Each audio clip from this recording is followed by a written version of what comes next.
Hey everyone, hopefully we are streaming and everything is working fine. How is everybody? How's you been? How's the week? How's the music been going? Have you got any new gear? Let us know in chat. Let us know if you can hear me. Let us know if this is working. Oh my God. Anyway, welcome. Synth Geekery episode 185. Yep. If you laid out every episode of Synth Geekery from the first time we showed it to now, you'd probably have a long walk. Anyway, I actually have no idea how to measure that. So I thought I would say that just for S's and G's, shits and giggles. Anyway, people in the chat are here. They're people in the chat, my God.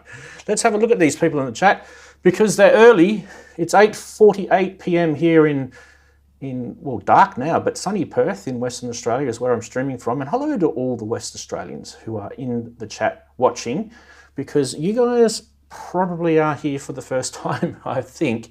If you're not, sing out and jump into the chat because we are a friendly bunch here. Anyway, let's see if we can get this thing up and running. Now, today we are going to be doing something really scary, and that is we are going to be, going to be sending StreamYard people into the show. So if you need the link, it is in the chat right now. I'm just going to paste it again. I'm just going to keep pasting it every time I mention it because then no one can say, I didn't get it. It's in the chat right now. So if you guys want to join with your video and your audio and your webcams and all those cool stuff, join in on StreamYard, which is in the bottom left-hand corner right there. Bottom right-hand corner, sorry. Everything mirrors. Yeah, jump into StreamYard. Now, I'm just going to have a quick look-see to see anyone's come in yet. No one's come in yet, that's okay. But I should be, I don't know what's going on here. I'm going to have some dramas with this. I can just see it. Dearie me. I think there's a piece of software that I need to get running. Let me go to you guys for a sec, and I just need to get some software running because I think if I don't get the software running, the world will explode. No, it's called a virtual input, and I can select which camera do I want. That one. I think that's what I do, and then I maximize that. Now, you guys will see in the bottom corner, like it just disappearing into oblivion. That's basically what StreamYard's showing everyone. So hopefully that's working. I can't hear myself back, so that is a good sign. We had all sorts of technical issues trying this out during the week. So thanks to all those people who jumped on and watched me struggle and get it going. Hopefully it works. And if it doesn't, I'm definitely going to be picking up a synth and throwing it at the screen because technology. Anyway, what's happening? No one's talking in chat. I can definitely see myself talking. Hopefully the stream's working. What is YouTube saying? Is YouTube whinging? Nope, everything's good. We've got 22 people according to YouTube and 1 like. Oh, well, I must have done something right to get that like. Yeah, winning. Right, well, what's today's show about? It is about this baby down below and related, sequences. We are going to get into this, not right now because we've got literally 9 minutes to get everybody onto the show, that is. Yeah, no one's joined in on StreamYard just yet, but we'll get there. So yes, this is the 185 sequencer. Now, I don't know if you guys can see it, but just underneath it says Metropolis and it just says the RIC M185 sequencer. So this actually is a 185 sequencer, and Intellijel licensed the software, or the designs. Shouldn't say software because that's not really true, is it? They licensed the designs. Can I zoom? I can, can't I? And I can pan down a little bit. There you go, you guys can see that. This is just done with God knows what, strings and rubber bands.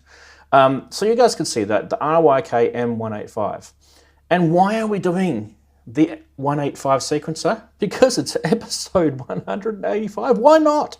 Why the friggin' hell, why not? Why not, indeed. What the heck? That just rotated, didn't it? 3.14. There we go. That's back now. Yay. Yes. Okay. So, do we have people in chat? Not yet. Okay. I've got to keep an eye on this. Right. I'm going to keep an eye on it. Anyway, what else can we talk about for the next couple of minutes while we're waiting for the video chatties to come in? We can talk about anything you like. Jump into chat. Jump into chat. There it is there. Sam's there. Big hello to Sam Madden. Nice, he says. Nice. Yeah, I'll get a little sequence going in a sec. Oh, geez, I think my microphone's too loud. Wow, clipping. I'll just drop it back a bit. There we go. Kent is there. Big hello to Kent. He's one of our channel members, and what a top bloke he is too. He fixes people's synths, and you know you can't go wrong with that. Simon's just jumped in. M Block is there. He says good morning all. So obviously he's somewhere. Wow, I would guess, unless he's waking up late, I would guess somewhere in the US. Is there a VST version? I want to drop that much dosh on a sequencer. Wow. I don't know. Here's the short answer to that. Maybe you guys could Google it. I'm not sure. But yeah, definitely worth Googling, that's for sure. I can definitely hear someone coming in. I think it might be Henrik. I can hear his mic. You guys could probably hear that sound in the back. Let me just mute his audio for a sec, just while he sorts himself out. Yeah, just Google it, guys, because I actually aren't really I'm not saying I'm not a software guy because that's not really true. I'm not a massive software guy. But having said that, you could probably get yourself something like Blukac would probably do the job, because that's really kind of it's basically, we're going to go through this, but it's basically a techno sequencer. And let's watch Henrik set up his camera, you know, because that's always exciting. Hey, mate. Hi. Is my audio going through? It is. Isn't that fantastic? It is. And then this should work too.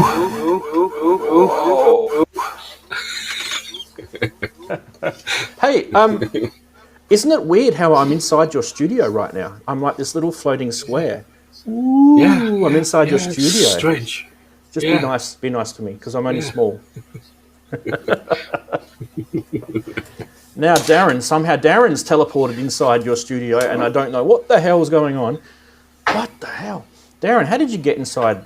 Did you just jump in a plane and take your whole studio with you, Darren? Is that what you did? Darren's forgotten to unmute. I did. He did. No, I'm not. I'm muted. I'm unmuted. I'm muted. Muted. Who knows? Mutiny on the TID.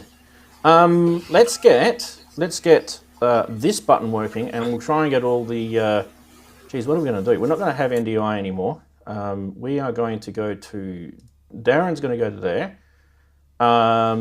Who's going to go down the bottom there? We're going to put. 2 seconds. I have to change some clothes and such. Oh yes, well yes, please do, please do. Well, Andy will probably be in next anyway, no doubt. Can you see yourself? Is that all working? Yes.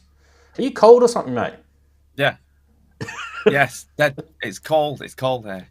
It's cold. Can't afford to put the heating on, so. Brass monkeys. Just turn some synths on, mate. With yeah, but that costs too much money, you see, if I put all the synths on. Yeah, that is true. So the less you put on, the better. That is damn true. Now, I'm just double checking if there's people waiting to get into StreamYard. We're going to try the StreamYard thing out this week, Darren. It is, God knows what it's going to happen, but we're going to have, there's a potential to have another 5 more video callers coming in onto the channel without costing me a cent. Aha! So there's the link in the chat. And it'll probably break. Do you remember the old days when we used Skype? Oh, yes. Oh, yes. And we used to literally... Oh, they are. Hang on. Let's just move my screen so I can see what's going on. There's the link in the chat, by the way, people, for the StreamYard. It's a bit hard for me. I might do a bit.ly link next time I do this, where it might be one of those links that I can update, and I can just give you guys the same link each week. I'm thinking of doing that. Maybe I might even do that now.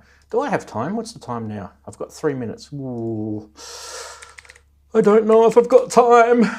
Under the pressure. Do you know what happened today? I'm doing a video and Adobe Premiere slap.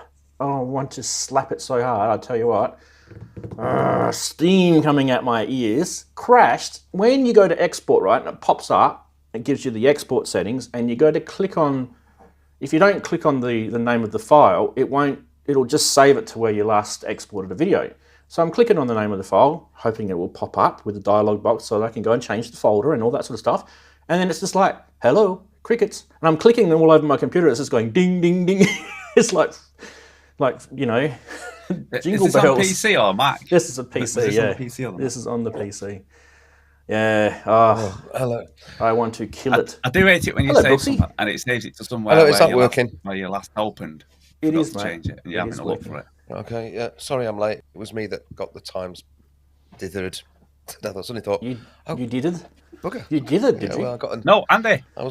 Andy. What? Don't you? Even though we're only starting like an hour earlier, don't you find it suddenly comes up on you from nowhere?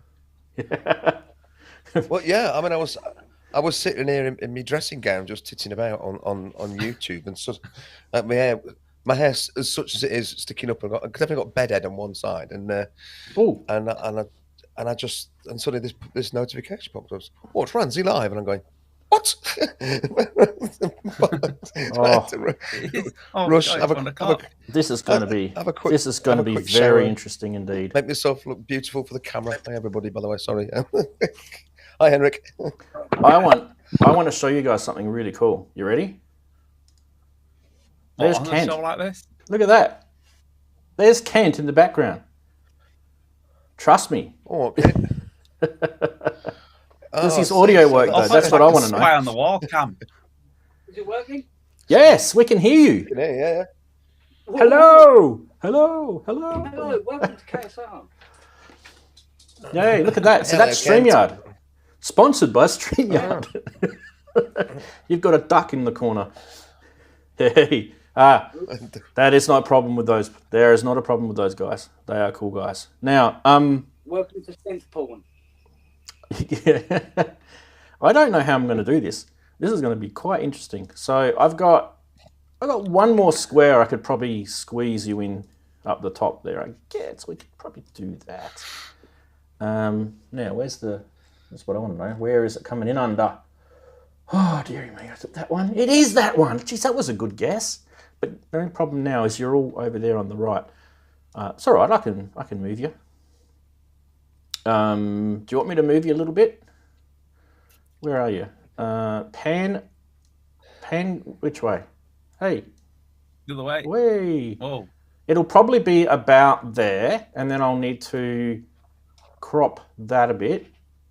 Sorry, Darren. I know you just lost half your head, but that's fine. But it keeps moving. Stop moving. Oh, what? What's that? There he is. Now, there we go. So we got StreamYard working, people. Now, if you are something of a pioneer like Kent, see, he's the true pioneer. He's happy to try things out. There is the StreamYard link in the chat. You guys can join. We can have up to another 5 more people joining on this. Oh, look at that. You're just showing off now. If I go to this view, if I go to that view and then I go like that, then yeah, that ain't going to work. I'll have to change the output view. But yeah, we'll be able to see, except for me, we'll be able to see everyone in StreamYard. At the moment, it's just Kent. Come on, people, try a bit harder. You guys can join in on StreamYard. Don't be scared. What horrible song. Try a bit harder. And then I can just make you full screen again. Look at that. Oh, yes. And guess what I bought on the week? Some toilet paper. Oh, one of those I love things. Stream Deck. Stream Deck. And I don't really think I need it, but I just got it anyway, just in case. Just in case. That's my good old mate Justin. First name Justin, last name Case. He's a bit of a case, Justin. Right. So this show is going to be, I can just see it, it's just going to be absolute maniac. Kent's just doing a body cam. Yeah. Kent, is this your new studio? Because I don't know if I've seen inside it yet. New workshop. Workshop. Yeah, I was just trying to see if there was some way on here reversing it and show you some of the stuff in here. It's mental. No, I don't know. do that instead. You know, Ceiling cam. Oh, another one of them. They're common as muck, those things, aren't they? Yeah. There's one in every toilet. Memory Moog, Jupiter 8.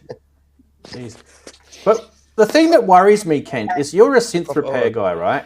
And Yeah. and all you do is show synths that we all love. But does that mean that they always break? There's the vocoder. Points Basically. to Andy for pointing the vocoder. Now we are waiting on Mr. Synthetic. I believe he is coming. He hasn't said no. Geez, guys, how much news have we got to get through this week? This is going to be pretty difficult. Pretty difficult. Did you guys see how much stuff came out during the week? I don't know what's going on. Like the other week, there was nothing. They're doing this on purpose, I reckon. Just so we can have a quiet week. Buggers. Well, they're trying to prop up for gearing up Christmas, surely. Exactly. He keeps moving. Now we can't see him. He's there, right? But then there he is. No, He all does- I see is me. He does have to get work done, though. Yeah, I know, because you're on StreamYard. Nah, I just Yeah. see me. But the amazing thing is I can actually still talk to you, and it's going out on YouTube, and I'm not using StreamYard to stream. Isn't that cool? Can Kent hear us? Yeah, he can hear us. Say something to him. Okay. Hello, Kent. Hi, Andy. Hi, Darren. I'm fine. Are you all right? Hi, everybody. I can. I Cameras can. that can follow him around. It'll track him. I actually don't understand how this works because I mean I think there was just a little angel that popped into my Mac the other day and just miraculously started working. I think it might have been Kent. Kent was there. He was helping. I was getting frustrated. They were having a good old chat about whatever. I don't even know what they were chatting about. And then all of a sudden, it About just went. 3 in the morning, wasn't it? Oh, you were up late, yeah. What are you doing? About 3. What are you doing? That wrecks me if I'm up that late.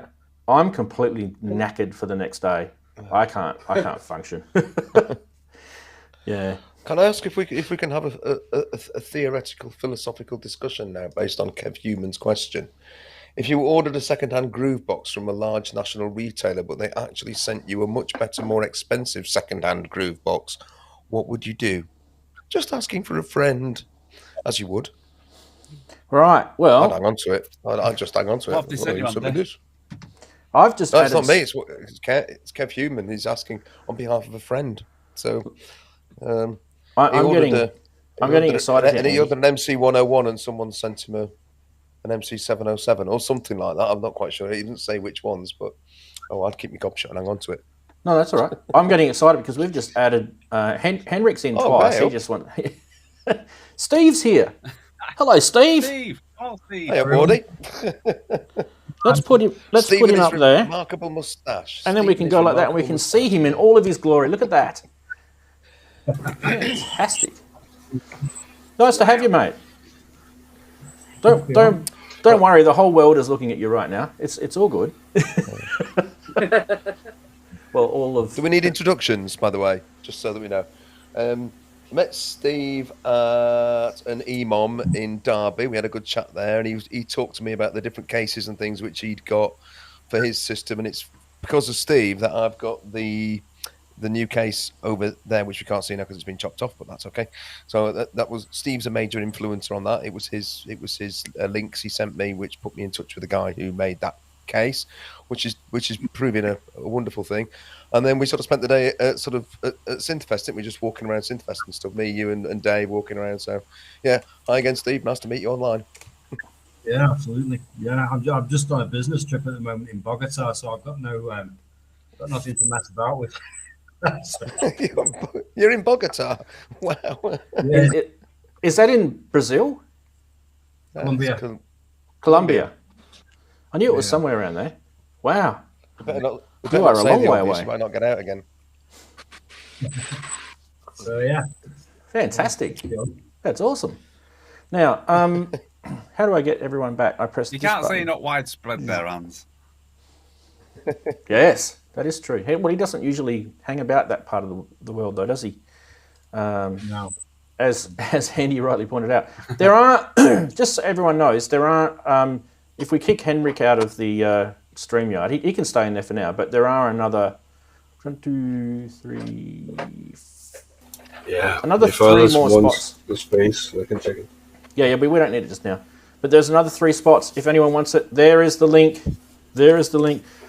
You can join in into StreamYard and be part of. Well, you can watch Kent fix synths, and you can chat to Steve, who's in Colombia, and Henrik, who's he's in his studio. He's actually, if you actually want to know where Henrik is, he's actually there. He's there. Yeah, right here. But right there here. he is there. And there. Yeah. What's going on? You're there and This everywhere. is like, this is bizarre. This is bizarre. We are waiting on Mr. Andy Synth Addict to come in. Andy, wake up. Where's your alarm clock? Because I still have one more vMix call slot to fill up. And if Andy's not going to come, I mean, anyone can join in on that. That's for sure. Right. Now, back to some normality. Now that we've proven this bizarre amount of technology works, normality is that today the show is going to be absolutely jam-packed with news, but we are going to be celebrating the brilliance of this little baby, this sequencer. And yes, it is a Metropolis, but it actually is the RIC M185 format sequencer. And I am absolutely, really, really, really happy to show you guys this. If you haven't seen Alex's video, My Melodies, from about, at least 8 years ago now, he did an amazing video on this thing years ago when it first came out. Some history came out of this thing and everything. But anyway, what we'll do is we'll get stuck into this a little bit later. I know there's a lot of people who are probably dying to see this right now. Please be patient. We do show the topic stuff after we get through all the regular segments. And regular segments, let me just quickly, before I go to you, Brooksy, regular segments, we are full today. We have got Name That Synth. Yes. We have Price Watch. Yes. We have lots of news, and we have, I think, some memes. We actually might do some memes from the past today. So we'll try that out anyway. Now, Brooksy, what were you going to say? I was just going to say that. I was just going to say that I've got the modular plugged in and set up with the bearing of 185 being triggered from the BeatStep Pro. So again, I can show how that works, how I use that. If we want, I won't be able to hear it unless I move my headphones over. So, but I can do a little bit of that later if you want. So, ooh, nice. Yeah, we can do that. No problem. No problem. Now, so StreamYard is kind of, there's people popping in, popping out, all that sort of stuff. If we ever have any dramas with any sort of crazies jumping in, because who knows, there might be a crazy. We can just turn the camera off. We can kick them out. We can mute the channel. But there's the link anyway for StreamYard if you want to go get stuck into it. What we might do first is let me just quickly. Now, Brooksy, while I've got you, can I just get you, because I need to do some folder rearranging just quickly, can I get you to just quickly talk a little bit about, you're using the 182 sequencer, right? Which is a Behringer one. what was that? Okay, is it called 182? Is it? He's double Come on, checking. Andy, you've been using it, man. Jeez. Never look at the numbers. Yes, you're right. You The were great, 182. That's right. Yeah, the 182. Yep. Sorry, I think 182. Okay. So tell me a little bit about why you like that, and us, not me, them, everyone. Why I like it? Why do you basically love because it? it's dead easy. It's Yeah. as simple as that. It's really easy, really quick, and it actually remarkably flexible. I mean, once I'd worked out the way you can use triggers to advance through the steps, so it's not just a basic 1, 2, 3, 4, 5, 6, 7, 8 step sequencer, then it just became a really, really useful little tool. You can have two separate 8-step channels with different pitches on each, or you can just use, sometimes I just use the one channel with one pitch, and there's a knob which determines how many steps will play. So or it restricts the number. So if you've got it set to one step, no matter what triggers you send it, it will just play the one note. So you can have it in a rhythmic dum dum dum dum dum dum dum dum dum dum, and then if you then move it to do, you'll have it'll alternate them, and then go 1 2 3 1 2 3 1 2 3 4.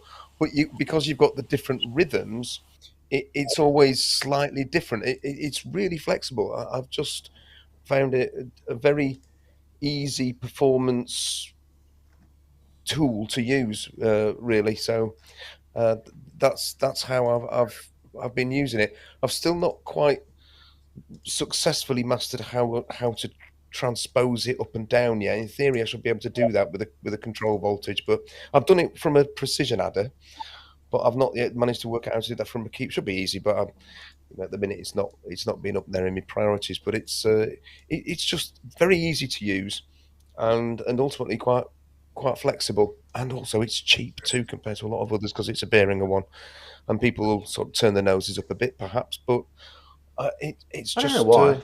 it's I compatible. really No, I don't don't know know why, because they all work. All those System 100 modules from Behringer all work, all sound great. End of. Even though I sort of pared some of them back now from my live rig, they're still really, really useful little modules.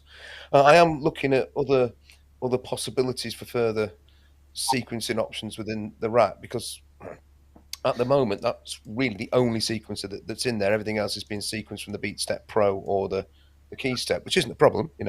I'm getting, the more I use that BeatStep Pro, the better I get at it, the more things I work out I can do. But it's just a neat little system. I'd quite like to give me something which enables more sort of random and more variety without me having to think too much. So that's it. That's I awesome. suppose those sorts of things are built into the Metropolis, aren't they? And the original 185 and that RYK one, RKY one. Yeah, I mean, and you've got all the sort of ratcheting options and the number of pulses per step and all those things. Which I don't have that. There's none of that in this. It's much simpler. I mean, in terms of the difference between the 182 and the 185, we'll actually definitely cover that a little bit later. But just to sort of give you like a sentence that will just describe it, the difference is probably the 185 kind of gets you into that techno land. It gets you into those sort of glitchy sort of ratchets and slides, and it's kind of like it's a little bit like a 303 sequencer. It's a little bit like something else. It's a bit like it just gets you into all those sort of different lands, and that's one of the reasons why I like it so much. I'm just trying to get a meme, and I can't find it, and I'm really sad because it's actually one of our people that's done it. I'll have to dig it up later. I want to get into our regular segment. So what we're going to do first is we're going to say a quick hello to everybody, and I'm going to start with Darren. Darren, how's your week been? It's been wet, I'll tell you that. Very wet. And cold. Very cold. It's been fine other than the weather. Yes. Been working on just trying to finish off the last bit for the Spirit Guide Spirit Guide mini album that goes out on Bandcamp very, very soon. So Ray's been messing about with that just to finish one of the tracks off, and to finish the track off for tomorrow, which is going to be a very it's another reimagining of a singer that I like, and I did a track, I think it's about 3 years ago now. That came out. That's how long we've been on, 3 years. Almost. So 4. I've done another one. God, is it? So I've done another one, and it's going to be very using a lot of backwardness and vocally and stuff. So yeah, that'll be great tomorrow. So you can watch that. But other than that, I haven't done anything else because I've been doing that. Like I say, working on the little album to go out, which is pretty much done, I think. As long as he doesn't come back in and start messing about. Yeah, it's pretty much done. So you should see that soon. Well, that's exciting, I think. And I think it's also exciting to have Hendrik on the show. And JX3D, as we know him. Hello, Mr. Hendrik. Hi. What's the news this week? Well, I'm not doing an album. Well, I've had a flu for 3 weeks, and the first week without it is just over. And wow, that was hard. It was not COVID. It was just some kind of flu. So I was just unlucky to get it. And now it's over. So it's good. Now. That's good. But it was a long time. I've never been sick for 3 weeks before. That was really a long time. So it is a long time. But I am working on something in about 2 weeks, and this is that. An album? Yeah. Nice. Exciting. So we can get back to that another time. Right now, it's just on its way. Okay, fantastic. Well, yeah. I mean, I was actually blessed to share your workplace with you the other day. I thought that was kind of cool. I got to see inside your workplace. That was awesome. Yeah. It's really a studio rebuilt to host my about 18 computers or something, and still I have the speakers and all that, so I can test my music, bring it to work, and test it there and hear it. So it's great. Fantastic. That's my job. Yeah. Well, it's lovely to have you back, and as I said, you're always welcome. And we'll go across to Andy, or Brooksy as we like to call him, because we're going to have another Andy on in a minute. He's just jumped into chat to let us know he's on his way in. Brooksy, how's your week been, mate? It's nice to have you again.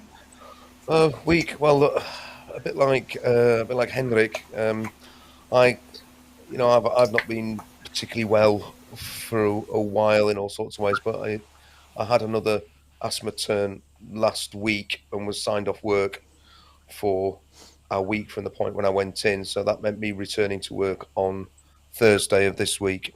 So as Darren said, it's been blimmin' wet here. It's just rained and rained and rained. But to be fair, that's a good thing, because the reservoirs around here were very empty, so that hopefully they'll be filling up nicely again. So yeah, I'll be back in work for 2 days. I was glad I was back at work, because it was Derby EMOM on Thursday night, so I went and did that, which was great. It was actually a really, really good event. Again, Jim Glue puts on a cracking show, and there was some really good acts, and quite a lot of people there. Actually, there was a really good crowd. Simon was there. Simon Greatbatch, who's in the chat, was there, and perhaps one or two others. But Dave Walker, Night Passenger, and the Panda. He's a funny dude. We like him, and yeah, it was just really good. It was just really enjoyable.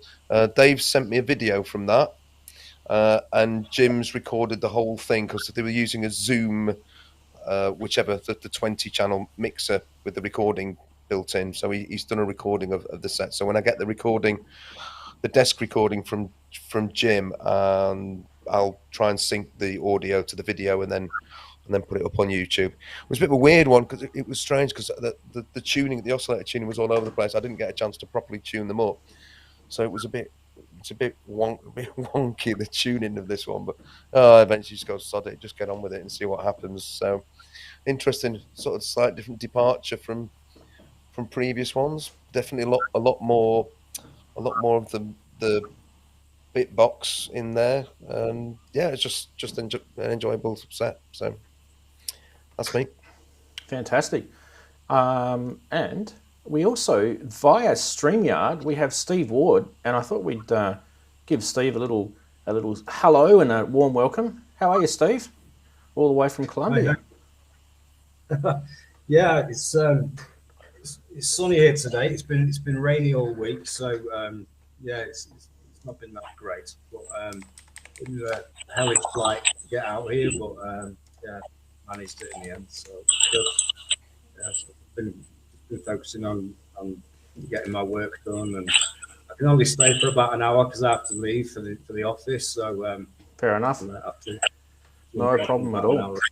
Yeah, it's nice. And an easy way to get people in if we need to get some people in for whatever reason. So it's quite a cool way of doing it. So I've just posted the link in the chat for anyone who wants to join us on StreamYard. We had Kent before at the start of the show. You guys might remember. We're going to have trouble like getting everyone in squares on this particular screen. So we'll be popping backwards and forwards between this screen and StreamYard. So the StreamYard screen will have that tiled screen there, and it will look like that when we go to that. And then we'll have this screen, and we'll have Andy where you are at the moment, Steve. Just for now, we'll just keep you there though, because it's worth it. It's definitely worth it. Now, let's hit the regular segs, starting with Funny Side. Wow, this one's been going for a while. And I thought we'd do some of the earliest Funny Side memes that we've ever done, starting with this one. This one is our good old mate Van, wondering where the second oscillator is in the deep mind. Well, it's there, but it's not really there, is it? It's kind of there. He's not happy. So that one we showed, I think it was either the first or second episode, well, whatever the episode was that we introduced Funny Side. So, and I think there's going to be another one popping up in a sec. What about this one? This one's relevant for last week. We are the wood, we are the choir. We are the ones who make the mask. Very good. Obscene engineering for profits. No, that one is going to be meme city, those, aren't they? But I still think they're great. I can't help. I like the idea of people doing stupid things just because they can. I think that. No, I'd never buy one, but aren't they beautiful though? Have a guess which one is sold out. One of them is sold out. It just doesn't make sense, right? The one that's sold out, is it the very one at the back? The one on the far right. The one that looks like kind of the most normal sort of person-looking one, I guess you call it. Well, yeah, maybe. Less scary than the others. Yeah, maybe. Yeah. If you guys can hear some noise in the background, there's actually fireworks happening in a few kilometres away, and you can hear, I don't know, you probably won't be able to hear it, but if you can hear some crackle sounds, there's fireworks going on at the moment. What about this one? The studio needed some soundproofing, so we just decided to put a mattress against the door. Well, it's a bedroom studio. Yeah, that works. I mean, well done there, Henrik. The vertical mixes are pretty good in that studio. Let me tell you, there's a lot of padding on the vertical sliders as well. Any jokes like that, they will all work. Well done, Henrik. You got the best one in. Okay, and this one was also one of the first. You probably even see it on the Stinger. This was one of the first memes we ever did. Everyone on Facebook, after you release your new song. Yes. See, it still even gets a laugh. Good stuff. Now, let me just double check to see if we've got any new people waiting in the queue. No, not yet in StreamYard. No one's come in yet. Oh, dearie me, dearie me. Let me just paste the link in. Do not be scared, people. It is just a webcam. See, Steve, he's showing everyone how he's not scared. He wants to, show his face, and you guys can do it too. It's not a hard thing. Most of these people that are on this stream, and I was humbled the other week when I went back and watched one of the first streams to see that there's so many people that are still hanging around. So you shouldn't be scared by now. You're used to me crapping on, so can't be that bad. Well, maybe it is. I don't know. But why don't we go like this?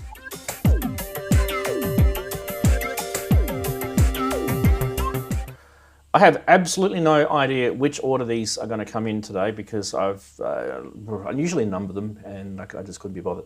Anyway, We'll start with this one. So I've completely lost all of my notes, so I'm going to have to go to here, log into here. You guys have seen probably some videos on this already, right? This is the, we have to scroll down.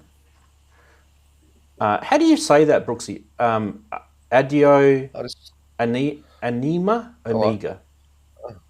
Aodyo? How they spell that? Anyma Omega. Let's just call it Omega, right? Anyma, Let's just call it Omega. Omega. Anyma Omega. Omega. Yeah. Yeah, it's like when you're I trying don't to know say... about the name of the company. It's a bit strange, that. Yeah, it is. It is a little strange. Oh. Yeah. Big love for the Black Beat Step Pro, though. Yeah, nice. Jeez, I wouldn't mind one of those. Lend you one. Oh, no, you can't. I need it. I can't get into You'll have to borrow Daz's. Yeah, let me just... I can share a little bit of this video. It's a white one, though. I was just going to share some of this video with you guys. Now, we'll have a little chat about this just after we get this video up and running. No, I have to wait for the ads, sorry. YouTube ads, you know what it's like. Here we go. After Silphio, the electronic wind instrument. After Anyma, the compact physical modeling synthesizer, Aodyo instruments keep pushing innovation forward to give life to your sound.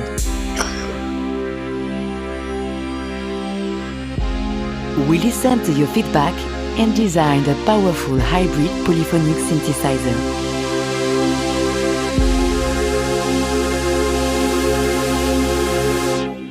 Meet Anyma Omega. Anyma Omega comes in two versions, keyboard and desktop. It features 60 notes of polyphony. Layer, split or chain up to 4 different sound parts.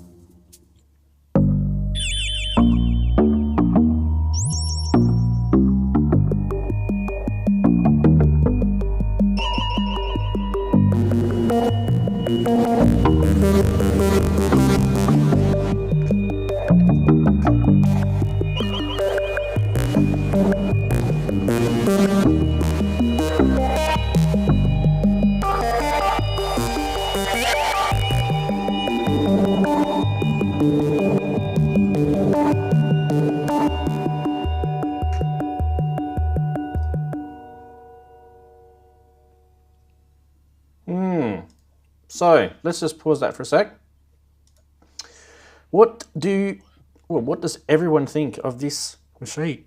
Oh, it's a little bit of mutable instruments in its heritage, from what I've been told. So they've definitely used algorithms from Elements and rings for the physical modeling and that sort of stuff. But in my mind, I think. Sometimes, I mean, if you've ever used mutable instrument stuff, it's a little bit hard to get to know and use it sort of quickly. Isn't it nice to have a synth that kind of gives you the ability to save patches, and it gives you the physical modeling stuff like the contact microphone and all that sort of stuff, all built into a box where you can just access it sort of a little bit more simply. And I thought that was quite genius. Anyone want to have some words about that quickly? Who wants to go? Okay, well then.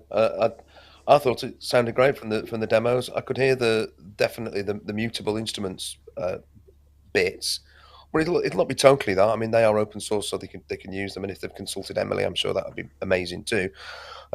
Yes, about memories and stuff. I think it's entering a crowded marketplace now. That sort of synth, they're going to have a bit of a hard time up against the Hydra synth, to be honest, even though it's not necessarily the same kind of synth. I think it looks great. It really looks fab. I love like you said, that little touch panel on the where the mod wheels would normally be, and that strip, and the touch strips there are definitely a thing, aren't they? They're coming back in. I thought it sounded really, really interesting, and I'm looking forward to hearing more about it. I mean, certainly we know Andy's Synth Addict. He really rates the Anyma, which he's got, which is just the small version of well, it's a small synth that they also make.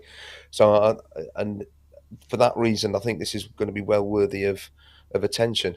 I like the video. I love the French version. Yes. We are Très moving bien. forward. Yeah, I thought it was great. Merci beaucoup.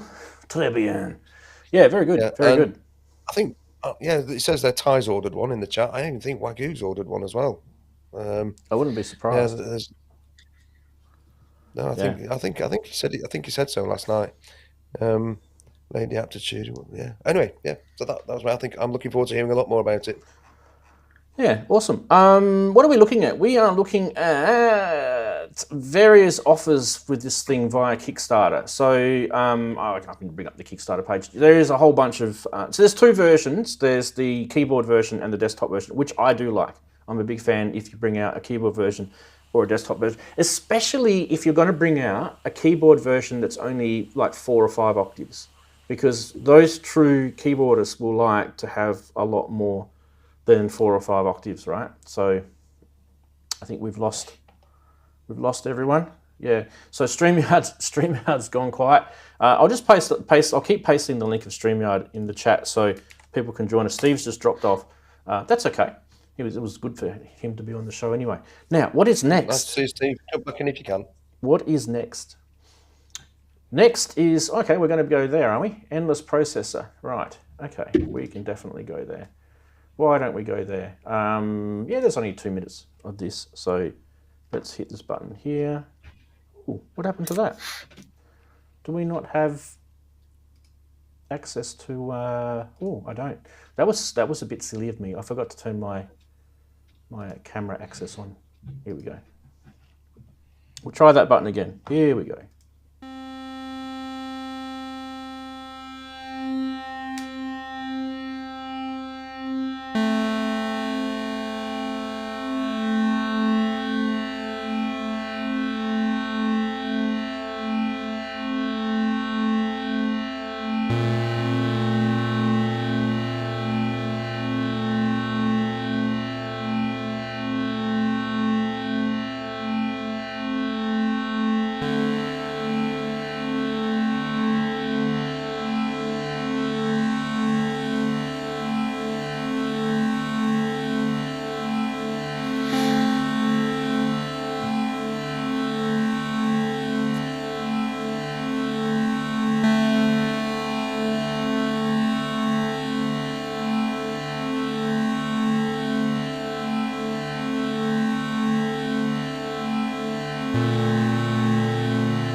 All right, goes on like that for a little bit longer. What you are looking at is the company, by the way, they're called Blukac. I think that's how you pronounce their name. It's Blukac, and it's probably Cyrillic in terms of the way you pronounce it, but it's probably Blukac. They're from the Ukraine, and this is an endless processor. What it basically is a droney sort of freezing thing. And Darren, I thought you'd love this actually.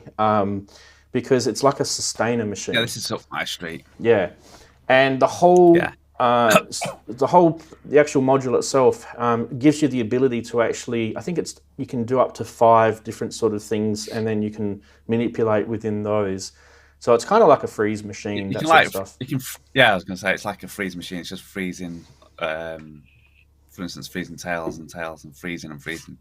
Like say up to 5 or 6. I think I can't remember which was. Yeah, pretty interesting. €250, available now, but perfect for those people who really like to do that sort of ambient background, that sort of stuff.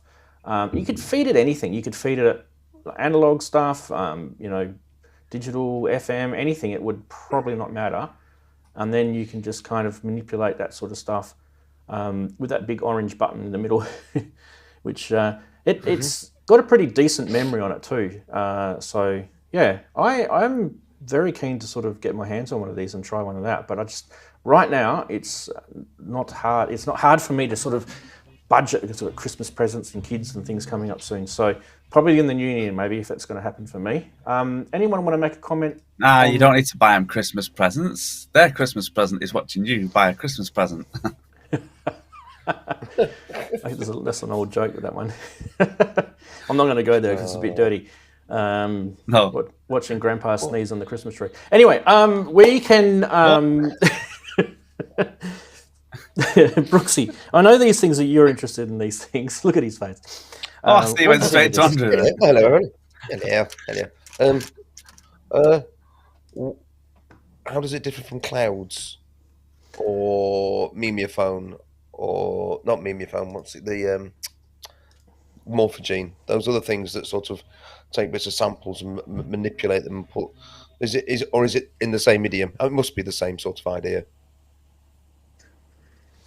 Well, I don't think it differs essentially, my little knowledge of this, I don't think it differs essentially, but I think the way that it manipulates the sort of layering is kind of where it's more droney in that sense. I don't know. I think it's the fact that go Darren. It layers, whereas I think like clouds and things, more granular. If I'm getting this right, this can like layer. So you can bring in different audio, layer it up, bring in different audio, layer it up, bring it different. Whereas I think clouds and stuff, you can bring in one audio and then freeze it, but then you can't change the audio and bring it in and freeze it. Am I getting this correct? Right. Yeah. Yep, you are. Okay. So you can get multiple layers of different audio, whereas the others you can't.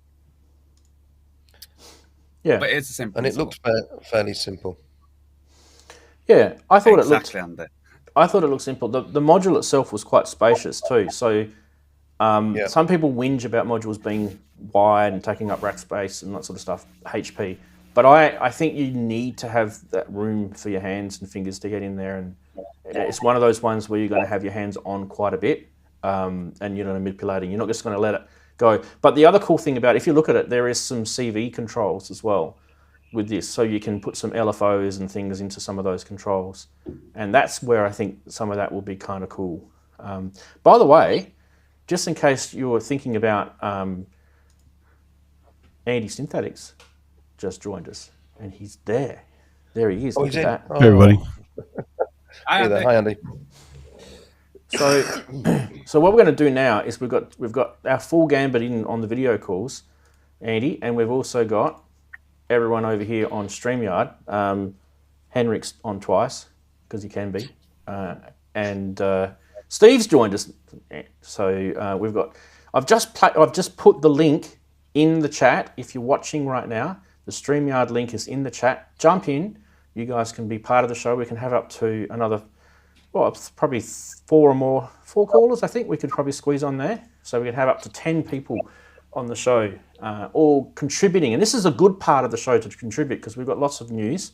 Now, Henrik, I know you are a big fan of this sort of stuff. What do you think of the Endless processor from Blukac? I must admit I didn't hear everything you said about it because I was occupied about setting my cameras right. Mm-hmm. Stupid. But that's all right. So I don't really know what it can. You said it's a bit like Mimeophone. Oh, a bit like clouds. Bit like clouds. Clouds. Okay. I have Beats, which is the next generation of clouds from Immutable, and I love that module. There are things I don't like about it, but I like that kind of models. But it's those models are always hard to get back to if you have spent time on other things for a while. So you have to learn a lot about the special things they can do. I see this as simple, but still it's a module you'll get if you really want to play with this and keep doing it, because you can't put it in the background and take it up again later without having trouble learning to use it again. I kind of thought, but I thought the same. I kind of thought that, you know, clouds and beat and all those, they were kind of, you had to remember some of the buttons, whereas this one, it was kind of more just immediate. It was like, bring some audio in, click the button, and then play with it. It was kind of more immediate. That was the kind of feeling I got. This is definitely a freeze machines type model, whereas clouds and things are like packed with effects and stuff. And like you say, I've not used clouds for ages. If I go back to that now, I just sit there looking at it and pressing buttons, going, I can't remember what I'm doing here now. And you sort of lose that. Whereas this is definitely just a freeze machine in a module sort of form, which looks a lot easier. And like you said, there's a lot of CV to each control, which is very simple on it. It doesn't look like it's multi-buttons, multi-layered. So I think this looks quite nice. All right, we're going to have to move on to the next one because there's a lot of news. Let's have a look at this.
Well, I kind of thought, geez, they're going to do this one day because it is really, at the end of the day, a bit of digital gear, right? And it has to eventually emerge into VST or an AU plugin for your favorite DAW. But it's finally here. So if you never thought, oh, geez, I can't justify the money for a Streichfett, they were pretty cheap anyway.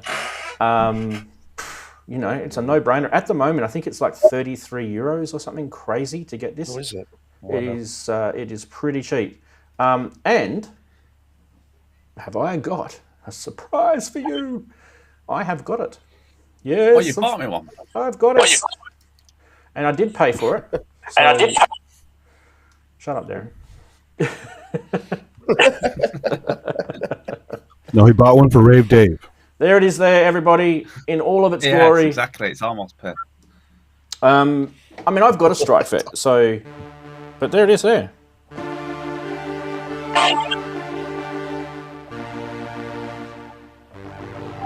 It's quiet though, isn't it? Oh, a bit louder. Reverb.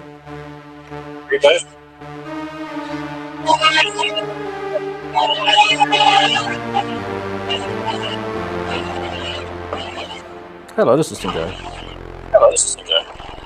Ooh. We're feeding back up. Wow. Yeah, we got some noise coming in. I don't know where that's coming in. Let me just double check where that's coming in from. I can't hear it coming in now, but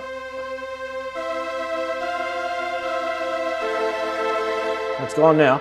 Anyway, so Streichfett is now. Oh, it's not. Yeah, I'm hearing it. Where am I hearing it from? Bang.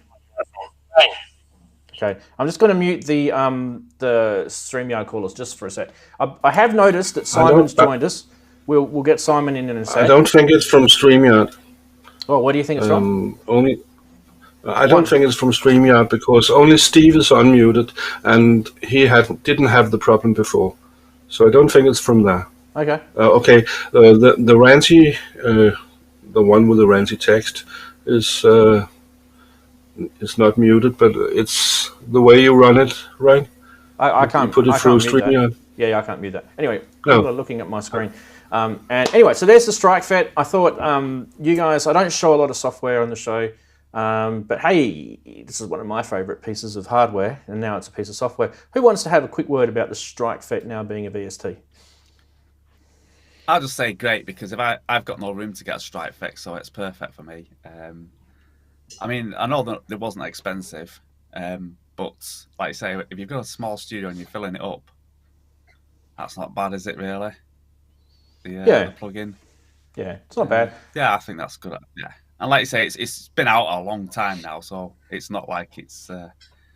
Yeah, I think it's a good idea. I think it sounds great, and I presume you can tell what it sounds like, Rant, since you've been using it a little bit. It sounds exactly the same. Yeah, it sounds exactly the same. Yeah, I would. The only difference would probably be, the standard DA hardware DA things that people will sort of get all nerdy about, and I really couldn't give a toss, because at the end of the day, you're going to record it in a DAW and you're going to be putting it through your sound card or your audio interface anyway, so that's always going to change slightly any sound, no matter what. A mixer will slightly change it too. So it'll sound different to everyone.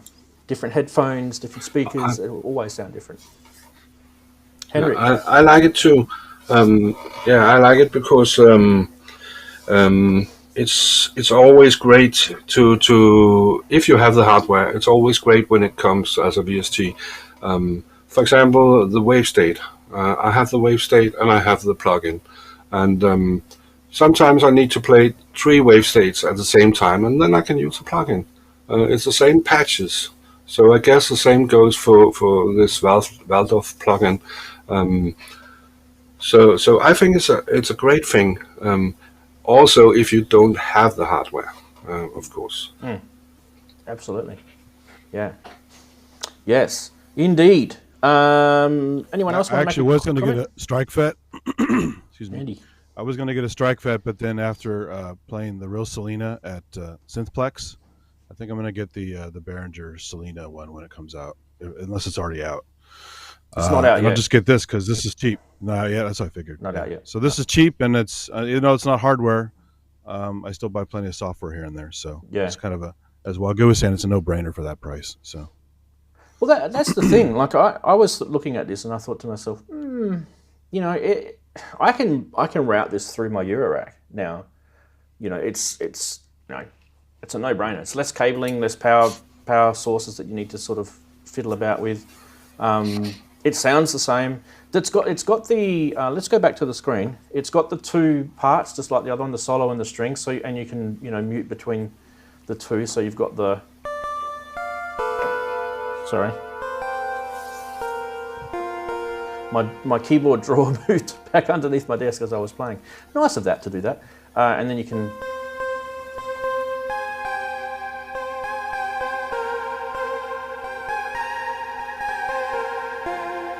It's got the phaser.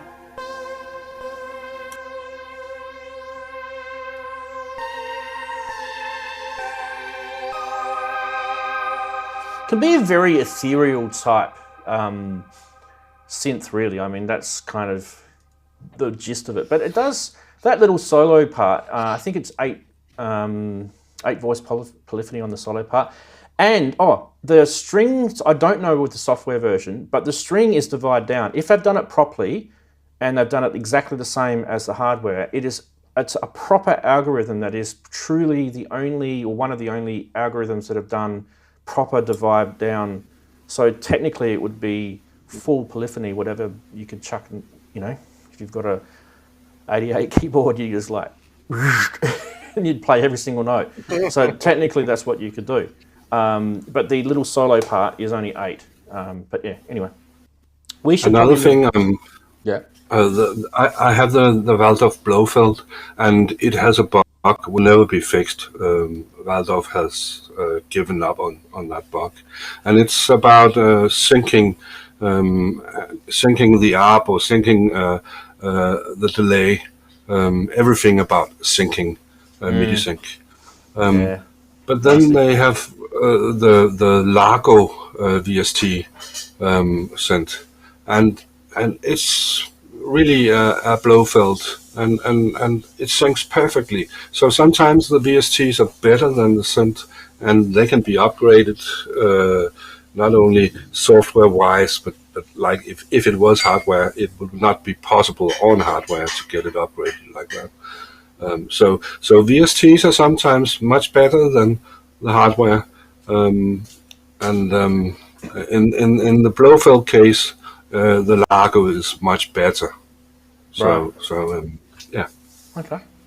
Now, I just want to kind of quickly digress and say a big hello to Simon, who has taken the effort to jump in to StreamYard and be part of the stream. How you going, Simon? Hey guys, how you doing? You okay? We are good. All We right, can hear you yeah, loud and Simon. clear. All right.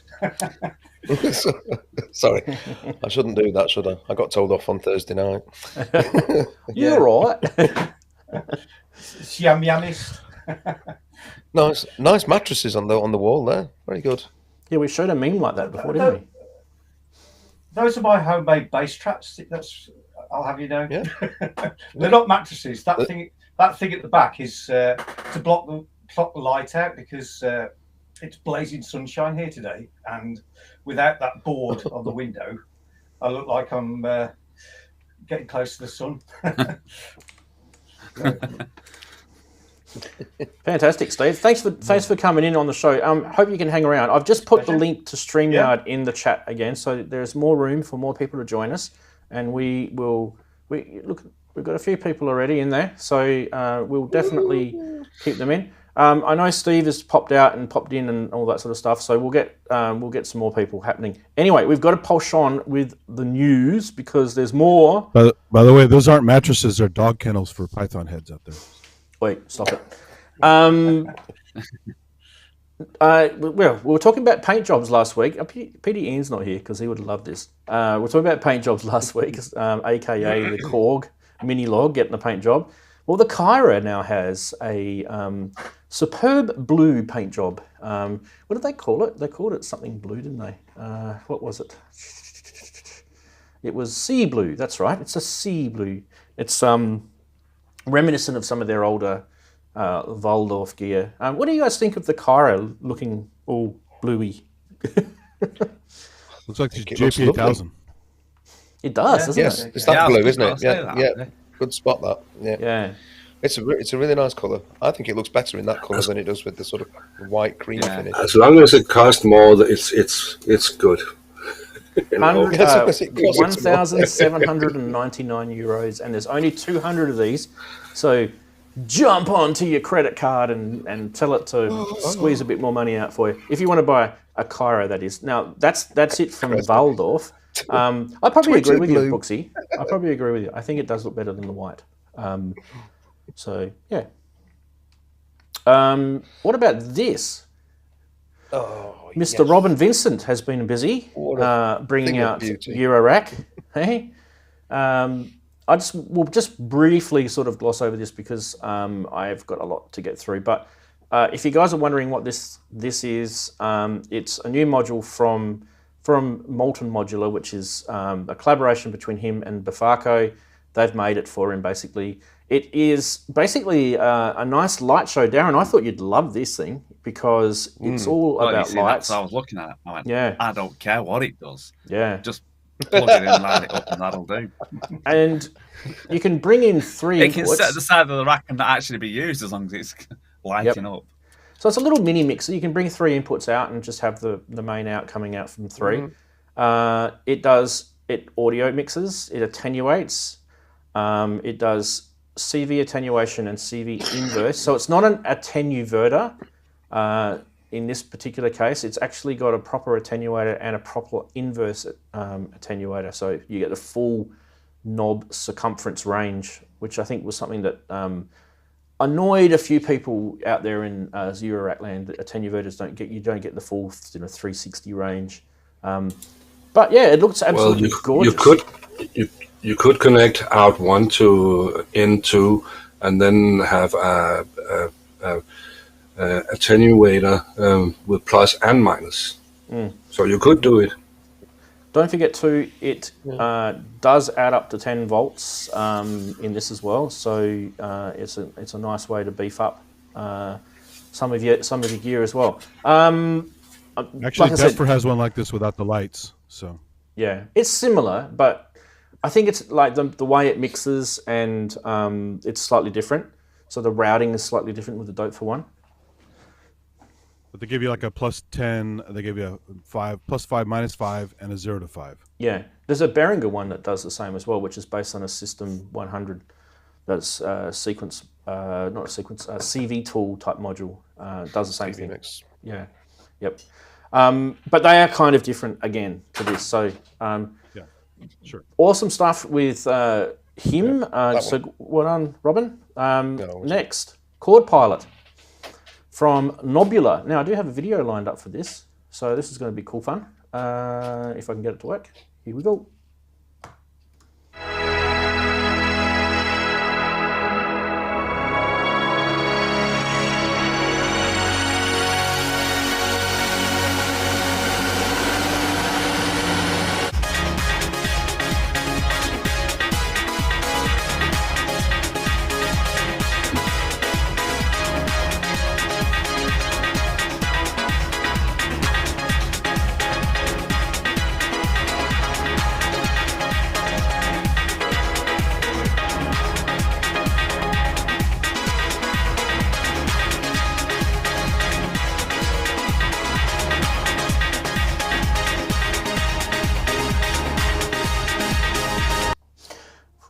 If you make a module called, what's it called again? Polycinematic, and you think to yourself, I need to have another module made now that can drive this module. These guys have pretty much, Knobula have pretty much done that.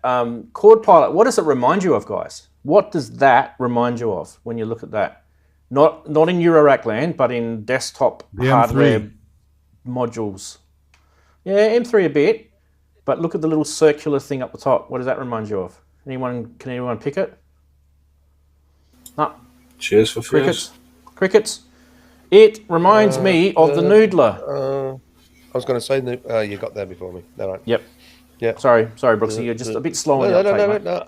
I was slow on the uptake because I couldn't remember the name of it. I got an image of the thing, but I couldn't remember what it was X101 definitely got it in chat. Good on you, X101. The Knobula Noodler. The Knobula Noodler. Noodler, right? Knob Noodler. So what is this thing? This is basically an arpeggiator and MIDI chords that get in. You bring that into Eurorack. I kind of feel like this is more really just Knobula getting other modules to sort of drive the polycinematic better. I kind of feel that's where this is at. But definitely you could use this for other things. I just haven't seen personally. I mean, if I could probably put that in my nifty keys, and drive the 4 voices of my nifty keys. That would probably be a pretty interesting sort of thing. But I mean, I wouldn't need it myself because I've already got Blue Arp and I've got Noodler and all sorts of other stuff that I could use. But yeah, any guys? Do quick store from keys like the M3 does? I've got an M3, so I don't have to worry about that either. No, I just wondering, did they mimic that where you can just chord on the keys and go boom, boom, boom, boom, and do quick store? There is bank sets. There's three preset bank sets, A, B, and C, and you've got modal, circle, and buttons, and those buttons do different things as well. So there's like an audition and a save feature on there. Now there's 3 modes. There's a chord mode, an orbit mode, which is the middle position. You'll see it on the bottom there, and arpeggiator, which is for the gate. So there's definitely some interesting sort of. It's another take, right? It's another take, and I think it does definitely add some interesting things to your Eurorack if that's the sort of stuff you want to do. Trancey sort of strings coming through, chords, stuff like that. Be interesting. Any sort of module that does polyphonic. So even like the rings can take polyphonic sounds, right? So you could probably use it with that if you've got a rings. Yes. Anyway, anyone want to make a comment on the Knobula Chord Pilot, the MIDI chord generator for your Eurorack? Oh, price. You want to know price, don't you? $399 US. I'd say there's a fair bit of logic in the back end of this thing. Yeah. I mean, a polycinematic and one of those together becomes an expensive combination, but I think the polycinematic's a great module and it's definitely still on the shopping list, but I'm not really too sure about this one.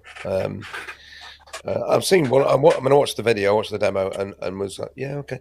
But yeah, it was all just, yeah, like you said, trancey chords and stuff, which is I'm trying to sort of slightly get away from sort of the more 90s, obvious things like that. But yeah.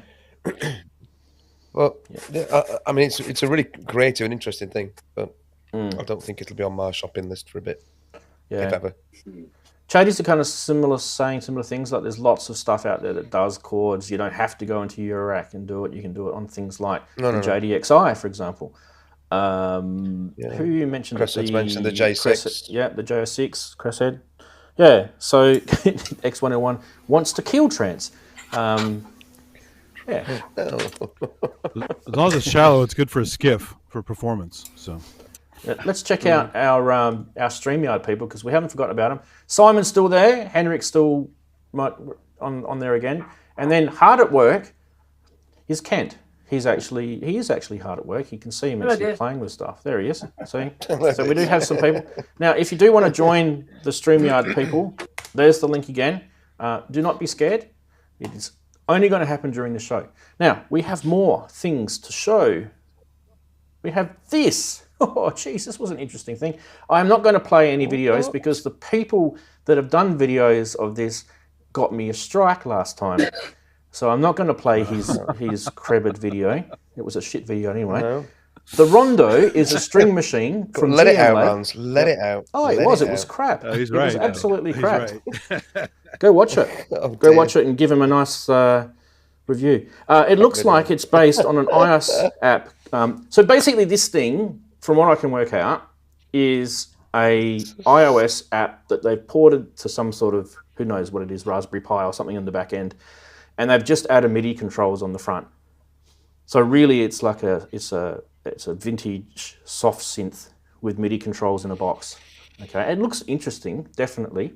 It's 200 euros, I think, is where they're going to probably price it, 100 to 200 euros. But it is pure digital emulation. So I don't know if you'd want to do that when you can just do that in your computer. Oh, controversial. For 33. Well, other people said it's quite ugly, so it's not an attractive module. Yeah, nothing against them, whoever they are. GM Lab, well done for doing something, trying something out. I think Cork sold a lot of their NTS once, and that's the same principle with the components on the outside, the pot meters and such. So and buttons. So I don't think this is ugly. Some people will love it, some will not. So.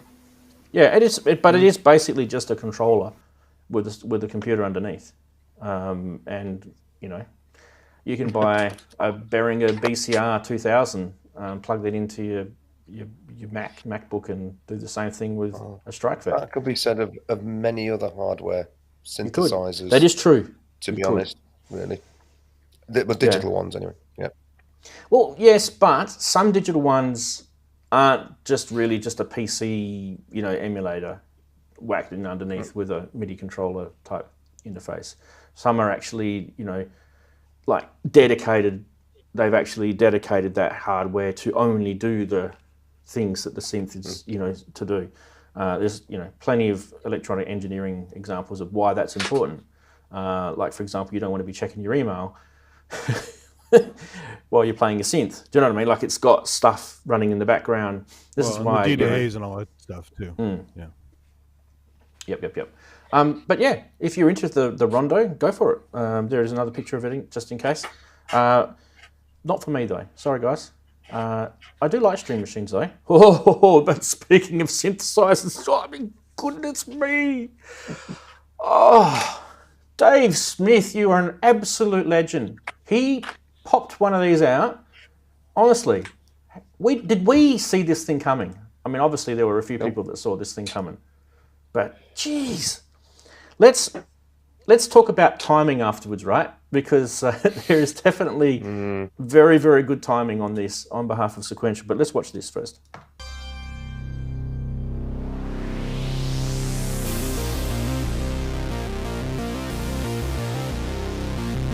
filter is really the heart and soul of any analog subtractive synthesizer. It's the one component of the voice that really distinguishes one synth from another.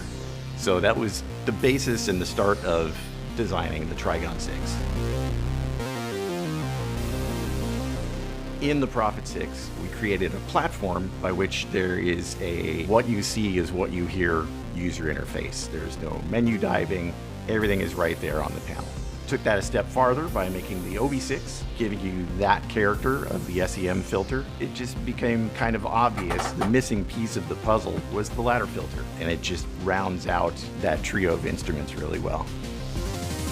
We first implemented a ladder filter on the Pro 3 and found it to be a really, really pleasing complement to the Prophet 6 and Oberheim sounds. So it was the natural next progression to put that into a polyphonic instrument. While it retains those same rich classic tones that you associate with ladder filters of yesteryear, it has a few new features that set it apart from those classic instruments, including a new two-pole mode. The Trigon 6 employs a feedback circuit, classically used on synths where you would route the audio output back to the audio input.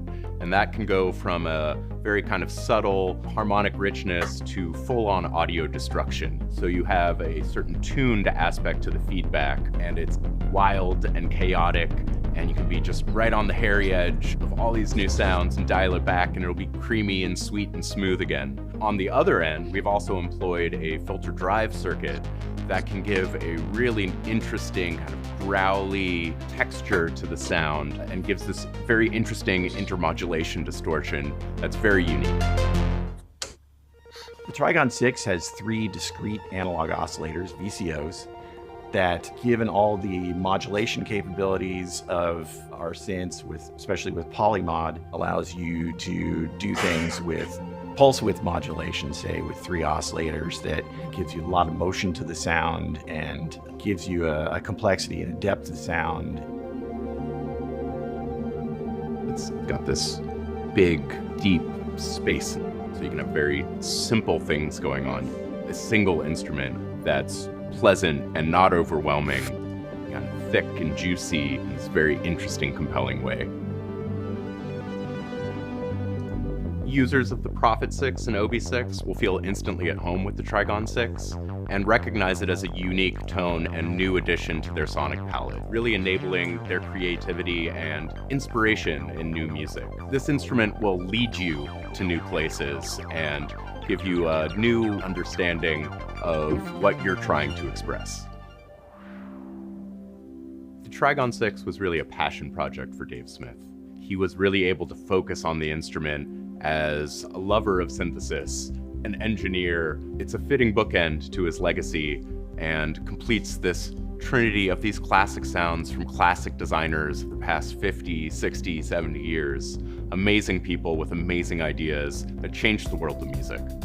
Dave very deliberately assembled a team that would be able to do all aspects of synthesizer design and development. I think he would be very pleased to see that we were able to carry through with this project and finish it in a way that I think he would have been proud of.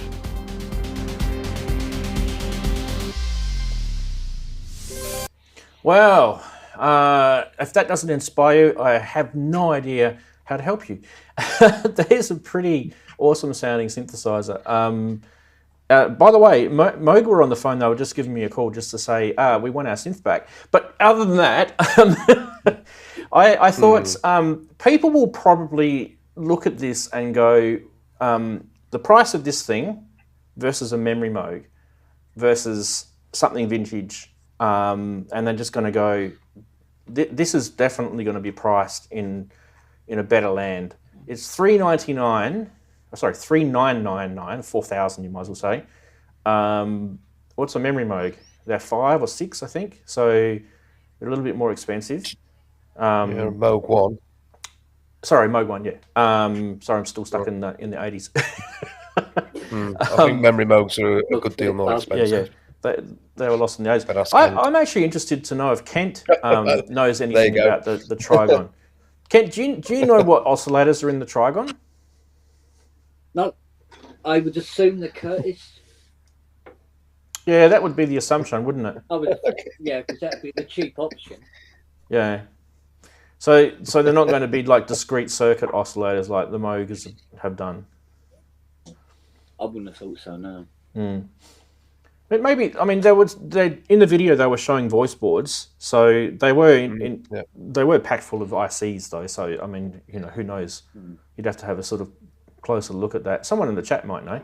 But definitely, there were ladder filters. There were, you know, there's some cool funkiness to the design of that. And I think the biggest thing that they're kind of pushing on this is that it's no menu diving, which is I think it's a pretty big regular comment that you hear with a lot of people who buy synths. You know, that they don't like menu diving. So you know, here's a synth. It's packed full of analog goodness. There's no menu diving. What about it? You know. Anyway, thoughts, guys. Let's talk about this Trigon 6. Brilliant. Absolutely, just brilliant. It makes sense. I mean, I think it completes a trilogy, doesn't it?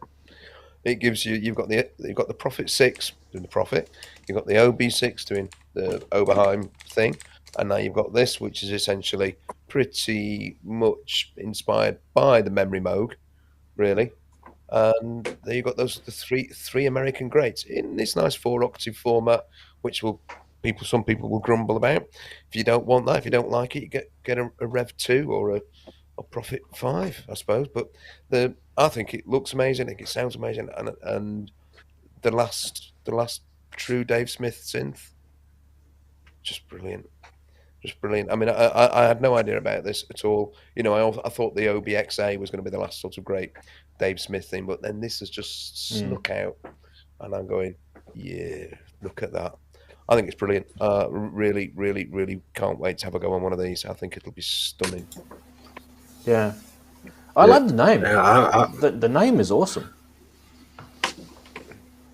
Yeah. I would love it too, but I think I will never be able to afford it. And neither, Henrik, you know, that's it. It's an object of desire rather than I'll never be able to have it. Yeah, and one thing I don't like about it, that's the white wood. It's too IKEA like. Yeah, to me it is. So I would rather like something dark. Yeah. Is it? I think you can always take the wood off and restain it. You don't have to leave it pale. That's but it wraps. But it does wrap around underneath. Let's just have another look. See, it would be quite an effort to get that restained. It's not just end pieces, right? People go, nah, come on. Nah. I was curious about the ladder filter. Is it bass compensated, or is it just like a Moog where it drops off when you crank the resonance? Good question. Yeah, I don't know either. I couldn't tell from the video. But, you know, some people like that and some people don't like that. So wouldn't it be nice to have the option, to have the option? Yeah, exactly. To turn it on or off. Yeah, because sometimes I actually like a filter sort of going through the motions of what it's actually supposed to do, as opposed to having some other part of electronics go in there and manipulate what it's not supposed to do, if you know what I mean. So yeah, because you kind of get different sort of ambiences out of a filter when it's being driven to compensate for the resonance dropping in its amplitude, right? So, but a resonance punch with bass is just really powerful. So sometimes on the Moog you get, shit, I just lost the bass. Yeah, so, you know. That is true. And Roland did it well, didn't they, with theirs? So yeah, you know, some of the bassiest synths in the world were Rolands, right? We can't disagree with that. You know. Anyway, who else wants to have a? What about we got Simon in StreamYard, and he's jumped on. Simon, what do you think of the Trigon? Let's go full screen on Simon. Yeah, to be honest, I think it's absolutely beautiful, and definitely an object of desire, because there's no way I could afford $4,000 to buy one at the moment, but it sounds absolutely amazing. So Yeah. I agree about the wood, though. I do think it would be nice as a darker wood, but I mean, it's a minor criticism. But yeah, overall, definitely something for the wish list. What is it? Is it a birch? Looks like a birch, doesn't it? Let's have another look at that again. I think on PSN last night they said maple. Maple? Just might be the lights that are making it look birchy. But yeah, it is quite light. It just looks like it hasn't been finished. Like the raw wood look. Yeah, like Henrik said, IKEA. I totally agree with that. He's also trying not to make it look like everything else, right? So that is true. That is true. We have to be objective, you know. So do you remember when Roland brought out that Iris stuff with all the green? Everyone hated it, you know, and now you hear people saying, "I like it now." So sometimes it takes a while. I still hate it. He still hates it. Well, Ken Flux Pierce was happy. He loves green, so. Oh, he was happy. Yes, yes. He always reminds me of that. Awesome, Simon. Thanks for your comments. That's brilliant. No problem. No one else is jumping in yet. Okay, beautiful. Right, what have we got left? We had so much news today. I've done the Streichfett. That's it. We've done everything. Yay! There was probably some more things that we could probably have added, but I mean the show will just go on for hours and hours and hours, and I need to have a little break. Right now, the next segment is going to be Price Watch, and I need to get that prepared. So let me just get that prepared for you guys. What about, whilst I'm trying to get that prepared, what am I thinking of doing? Shall we do Name That Synth first? Because that way I've got that out of the way and I can get Price Watch happening in a second. So, yeah, why don't we do that? Everyone says, I don't care, Rance, just do whatever you want. It's usually the case. Okay, let's just close some windows down because I need to get this video full screen. All right, let's roll the stinger for the next one, which is going to be Name That Synth. Here we go. New stinger.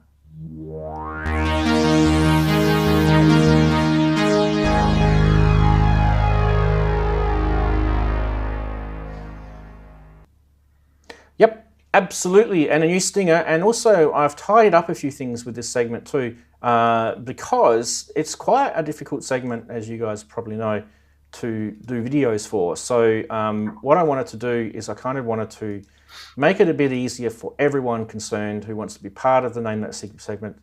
And that is, if you do want to find out more about the Name That segment, jump on over to the Ranzee.com website and literally click on Name That Synth. There it is there. Click on it, and yes, there's a page all about it. It tells you about the segment, who the giveaway partner is, how to play, and if you want to contribute your own video, even with an example video there, tells you all about that. And if you do win, there's a registration form for winners. So you don't have to worry about chasing me up with emails and things like that. You literally just fill out the registration form there. Now, anyone can fill out that registration form, but it ain't going to be validated if you haven't won. So do not worry about that, people. Do not worry indeed. Now, let's just go back to me while I get myself sorted with the video. Come on, come back. Here we go. Now, we've got video, and we are going to play you, if you've never ever watched this segment before, we're going to play you a video, and I want you to go and tell everyone to get out of the room, put your headphones on, just get the heart rate down, chill out a little bit. Now the video is going to be a synthesizer, only one synthesizer. It may be multi-tracked, but it is still that synthesizer. There's no external effects, compressions, EQ, or anything like that. It is purely the audio that comes out of the back of that synthesizer. You can have as many guesses as you like, but your first guess is your official guess. And if that guess is correct, and it's the first person, and you are the first person to get it correct, you'll get yourself a copy of Unify from Plugin Guru. We'll talk about that in a second, but I'll shut up and we'll do the video. Here we go. I'm going to mute everyone too. Actually, before I do that, I'm going to mute the, I don't have a button yet for the guys on StreamYard. So they're gone first, And I'm going to mute everyone now. Here we go.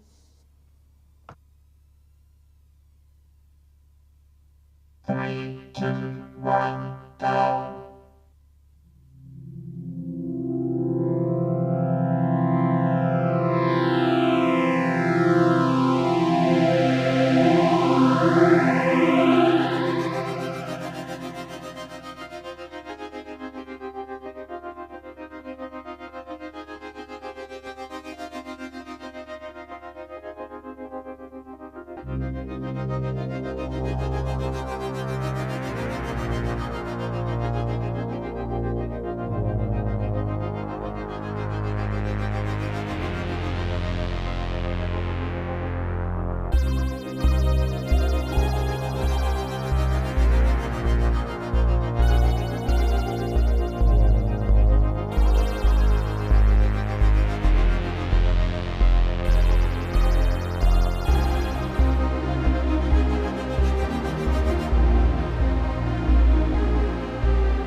Whoa, everybody! Oh, what could it be? And I'm going to say time is up. So there you go. Anyone who is trying to guess now, bad luck to you guys. Sorry to everyone who's putting guesses in now. Time is up. Yes, time is up. That was about, how long did that video go for? That was about 1.5 minutes. So you had a pretty decent amount of time. I gave us too much, says Wagoo. Ooh, I did. This is a Ranzee special, thanks, Daniel. It definitely is, because no one has been submitting any videos, so unfortunately I'm going to have to do all the work myself. But it is definitely a synth that I've had for a long time, and nobody has guessed it. Why do I make these so hard? I thought I made it easy. I literally put the logo of the synth in the video. Come on, people. Try harder, right? Anyway, again. Shall we reveal it? Modular, is that what it is? Shall we reveal it? Why don't we reveal it? You guys are going to kick yourself when you find out the name of this synth. You ready? Here we go. Yes.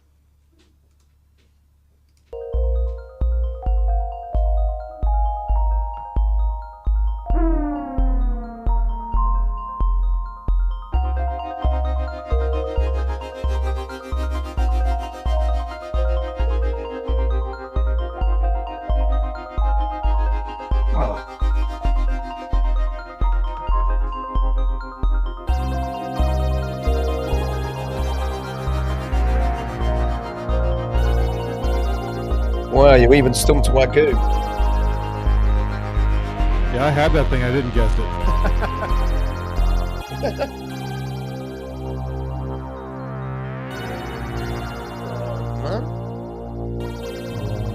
Monopoly. That was what was confusing. God. Oh, what did you think of that? That. Well done. Well, yeah, you stumped us with that. if that's the aim of the game, to That's actually the aim of the stump game. us. It's not like I'm paying for the giveaway. So it's not like it's coming out of my pocket. Yeah, so not like I'm being a Scrooge or anything. But let's have a look at what the chatties are saying. So, so Daniel did say it first. You gave us too much. Then, like even you, Andy, you thought it was a boutique or something. I'm not going to do the same synth again, so it's not going to be that. Or maybe I might. I don't know. Cresshead thought it was Roland because it had sliders. Half God, Half Beast thought it was a cat. Exactly. Apis Lapis thought it was a great video. Thanks, mate. I do spend quite a long time doing these, so I'll talk about that in a sec. Waguri thought it was a System 8, even though he's had guesses before, I'm pretty sure. Alpha Juno says the breathalyzer. Yeah. Lady USB Aptitude socket. thinks impossible. Yeah. Yeah. Yes. Yes. Lots and lots of interesting comments there. But I guess there were a few giveaways. Do you guys recognise the giveaways? There you go. There was that double saw waveform, which I was thinking I've seen that, and I couldn't think where I'd seen it. And I used it profusely in it. Yeah. Yes. Yeah. Oh. Yeah. Never mind. So let's have a quick look at a couple of the dead giveaways, right? So the keyboard scrolling in the background, you can see it all the way through, are mini keys. So someone with a keen eye would have gone, they're mini keys. I made it a little bit hard for you to see, but they're mini keys. Now, right at the start of the video... impossible to see. Yeah. There's the R of the logo from Reface. That's how Ranzee works. He starts with impossible and then slowly works back to see whether... Oh, give it a little bit more. That's the USB. That's the little pitch wheel. That mono poly threw me as well. Yeah, mono. I knew that would throw everybody. Let's get it. I've got it here, so you guys can all see it. Mono poly slide, and it's a slider, not a switch. That's again. So where's the mono poly? There. Right. Wrong way. Right in the middle. Wrong way. There's the mono poly. That's it. Yeah. Yeah, and it's. And the other thing that I showed was the pitch slider. I showed the pitch slider up close there. The speakers I showed, I've done that before. I've shown. So there's a little few hints if you're watching my videos. Through me because I saw that and I thought, little indented hole. That's like the ARP 2600 speakers. That what's going on? No, you got us good and proper with that one, Ranz. So let's talk about the video itself and kind of where I'm going with this, right? And I don't profess to be a good video person at all, by the way, because I use some pretty cheesy video editing techniques, which are just basic things that are in Adobe Premiere, if you're ever wondering. For me, the music or the audio that comes out of the synth is the most important part, right? So when I do one of these videos, it usually takes me a whole week to think about what I'm going to do. It doesn't take me a whole week to make the video, but I'm kind of days and days thinking about it and scratching my head, and I'm looking at a synth and I'm going, I need to do you, but no. And you kind of go through these processes, right?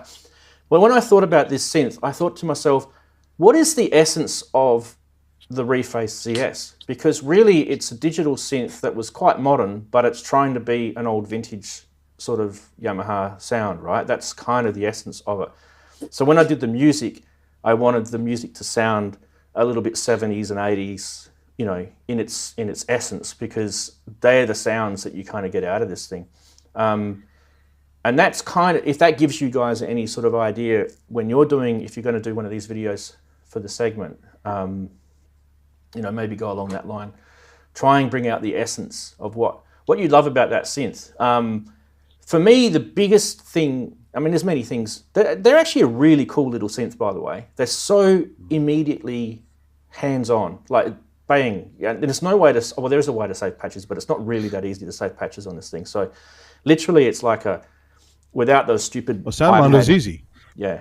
Without the iPad app, there's no way to save patches. But the thing about this synth that I love the most is the modulation of things in it. So you could hear me using a lot of the modulation effects, LFO, changing things like the square wave to pulse width modulation. I was vibratoing the VCA, all that sort of stuff. So I'm playing with all that, and then at the same time I'm using the built-in effects to do the same thing. So I might have had the phaser going at a high rate or something like that. So things like that. Just use the synth and the essence of it, and that'll get you, the great thing about that, guy, is you have the app on an iPhone, which is already in your pocket, and it runs on batteries, so it's good for park bench. Yeah, that is true. That is true. And the whole synth, you don't even need headphones. You can actually just, chuck the batteries in, like you said. Yeah. Now, Reface CSs, can you still get them? Does anyone know? I think you can still get them, can't you? I think so. I think so, yeah. Yeah, they're right. Okay. Rush out and buy one if you liked it. They're not that expensive, really. And the thing is, you can just plug a USB into it. I think it's pretty much class compliant, isn't it, Andy? You don't need install any drivers. You get a funky dongle with it. Yeah. For normal MIDI, if you want to hook it to gear. Oh, I showed that in the video just don't lose that dongle. Yeah. Yeah, I just use USB. But yeah, I mean, like $300, $400, $500, you know, depending on where you get one used or new or whatever. It's a pretty easy thing. Now, if you're ever wondering how many people in the sort of big artists of the world use this, well, Jean-Michel Jarre used the Reface CS on his Oxygen 3 album. I think it's 3. It's either 3 or it might be Oxymore, or it might have been Electronica. But it's definitely on one of his more recent modern albums. He used it. And he doesn't like telling people that he used it, but it definitely is on there. He likes it. It's one of his... Yeah, once I stumble the blip box, all bets are off. He uses everything, really. So He does, yeah. He uses a lot of stuff. He probably gets people to write patches for him too, because he's a busy man. And it's nothing wrong with that. There is absolutely nothing wrong with that. By the way, speaking of refaces, they're a really, really great little series. So the CP is a great little tinkering, piano type synth. The DX is awesome. It was probably one of the first DXs that you could edit digital, FM stuff reasonably. It's quite easy to edit. Sensible, yeah, without sort of having to get out the white coat and the engineers. And where's Robbie? But anyway, that's enough about Name That Synth. By the way, if you do want to contribute a video, head on over to that web page that I mentioned before on ranzee.com. It's just ranzee.com/name-that-synth. Easy URL to remember, but just go to ranzee.com, click on Name That Synth. If you want to do your own video, it's literally all the instructions are here under contribute information. And if nobody guesses it, you will actually be a winner as long as you haven't won before. So there you go. There's some incentive for you. Now, I am going to try and get some more sponsors for this segment, so it won't just be, it won't be just, Plugin Guru and Unify. But we do need to give them a plug because, they are the sponsor of the segment, and they're pretty awesome. And they do give away the prize. So, Unify is here. I've shown this thing a million times, but anyone who's new, Unify is an app that you can put on your PC or Mac. It works on both Intel and ARM Macs too, by the way. And what does it do? It's like a library VST patch management / merging multiple VST instruments together into like beautiful goodness. It's just such a cool little app. It's only $79 if you just want to buy it outright anyway. I mean, give them a bit of love. And Skippy's an awesome guy. If you ever watch his videos, he does live streams, Plugin Gurus, his YouTube channel if you want to check that out. So thanks very much to Plugin Guru, and maybe I might give it to myself this week. I don't know. I've never actually claimed it yet. I actually don't have Unify yet. So I don't think that would kind of work though, legally. Yeah. Anyone waiting? You could get on the better team. I could get it. I could get it and say to Skippy, "Hey, I need to know how to use your software. That way, I can do things." Now, I've got one more thing to show you guys before we jump into the main segment. Not there. During the week, I thought, bugger it, I'm going to spend some money, and I did. And back into here, and I got myself the Mogafogas, the VSTs. So if you are interested in what they look like, what one should we bring up? We'll bring up the most expensive one that you can buy at the moment, the Delay. Actually, you should show Kent. He has a cool motherboard on the screen there, system board thing. Oh, okay. Hang on. Oh, he doesn't. No, he did. He doesn't. Oh, he's got in his hand. Hang on, let me just make it like that, and like that, and then like that, and then maybe we can even do that. There you go. What's the brains of that? What's that out of? This is the Prophet 10 CPU board. Ah, Prophet 10. Yeah. Don't drop it. One yellow magnet. Good to see Ken hard at work.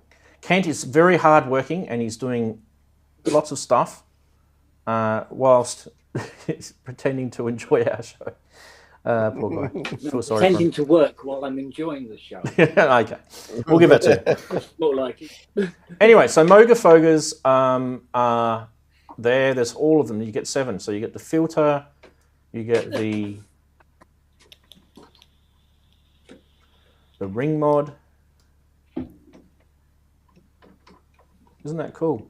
The freak box, which I actually was quite impressed that they'd actually include the freak box. All right. The cluster flux is even there as well. There's the cluster flux. So yeah, I don't know why I got it. I kind of just, yeah, I just thought I'll have a play. I'll have a fiddle with those. If anyone wants to ask me any questions about those over the next couple of days, feel free to fire questions my way. More than happy to tell you what I think of them.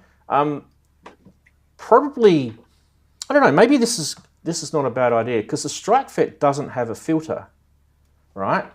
And the Moga Foga is a filter, the 101S or the 101 MF101. So we could probably do this, right? Let's bring this back into the synth world, string world.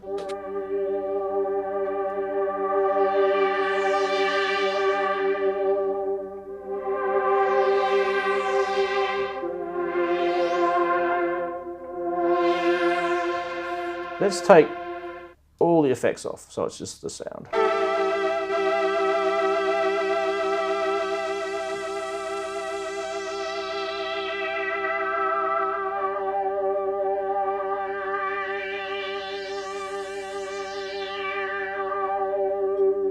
We'll do 4-pole.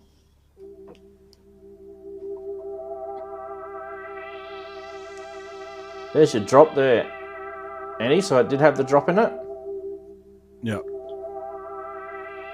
There you go. A little bit of a demo of the Moga Foga. That's probably the least interesting one. But then again, if you do want to have a Moog filter in your VST world, that could be technically an official Moog filter, even though it's software based. There we go. We'll put Simon back on prime position. Okay, so what are we doing now? We are going to do this. We're going to do this. Who wants to have a crack at this? I do. That's who does. Ready, set, go.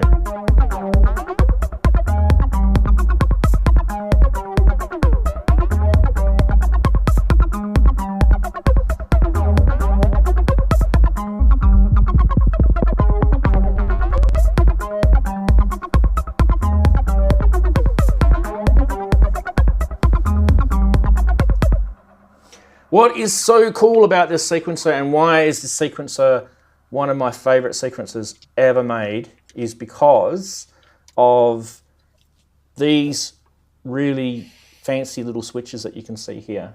And basically all they are, it's actually very simple in its logic. Once someone actually sits down and explains how this thing works, forget about all this kind of crap over here. This part here is the most important part, right? You can set this sequencer to be any number of steps, right? So you do that with stages, and it's at the moment set to 8. You can bring it back to 4, 3, 2, 1, whatever. So no matter how, like any sequencer, you can do that with the 182 as well. That's just going to be one step now.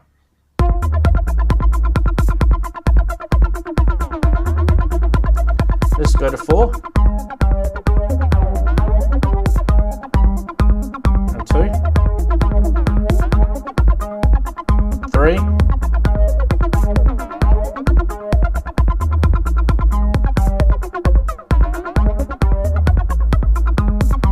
now when you go above 8, what it does is it cycles back over, so it's an over steps. So let's just do 10. So you'll see it go from the start to the end to 8, and then it will go to step 1 and step 2 again, and then it will.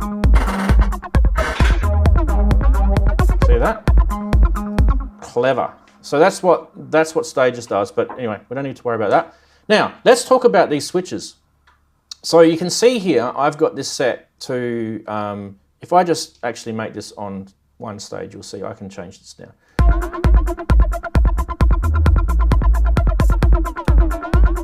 It doesn't matter how many I do here, it's just going to keep repeating itself, right? So I've got that set to 4. Now if I change that to 2 stages,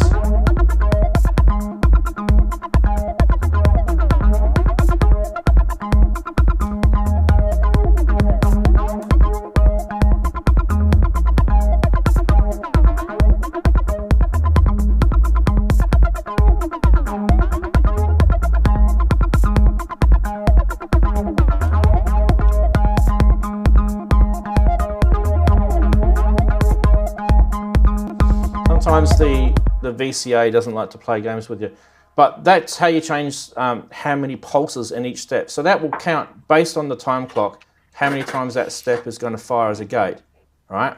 Based on that switch, which is really, really cool. And I just had that set to 2. And you've got these switches down at the bottom, which is your gate modes. So you've got nothing, you've got a single gate pulse, you've got a ratchet pulse, and you've got a slide pulse. So they're your 3 modes there. And you can set the ratcheting by holding down. Actually, I need to exit out of here. Holding down that and then turning the data knob, and you can see ratchet 2, ratchet 3, ratchet 4. So if I was to bring that step back to 1, and we want to make sure that's on the ratchet mode, and we want to make stages, we'll do 4. All right, let's do this.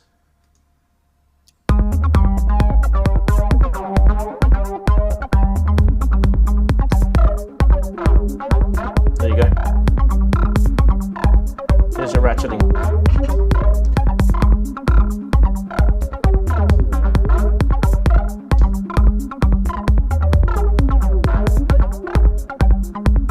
So you can go up to 4. And 1 is off.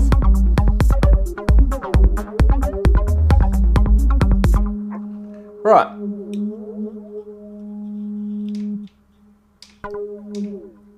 There we go. So, a couple of other cool things that you do with this sequencer that I love is you can do slides, right? So between each step, you probably would have noticed that there's a bit of a slide. Let me slow the division of this down so you can hear it more. So I'll slow it down to 4. Let's see if it notices it more.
That's just playing with the glides. So you had to enable them, sorry, I forgot to mention, with the lights there. And you can also, if you double click, you can, there you go, and it flashes, that skips that or mutes that channel as well. So there you go, double click to turn it off. So it's a pretty easy sequence, and obviously these sliders up top, if you haven't worked that out, they are your pitch, and you can manipulate these pitch settings by your scales. You've got scales here. Where's my scale there? So it's set to chromatic. So if I change this now, you guys will hear the scale change.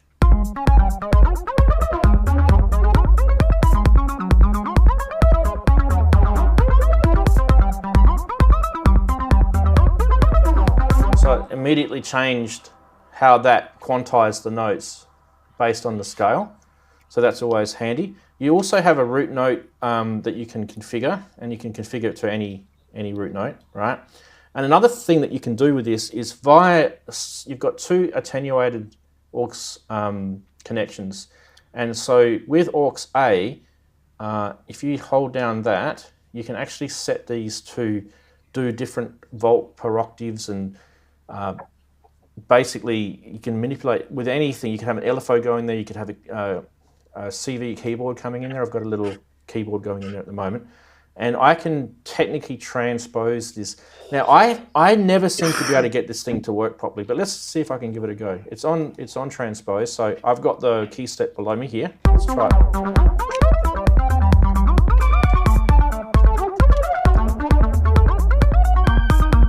Yeah, it's working. Let me just mute the Streichfett.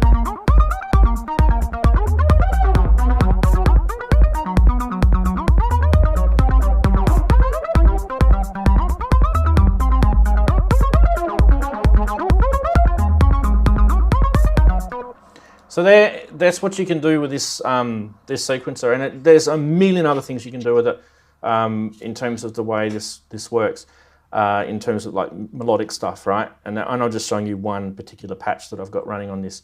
I didn't mention the gate time, which is another cool thing. So depending on how you've got your VCA set up, you can have this thing control your gate. So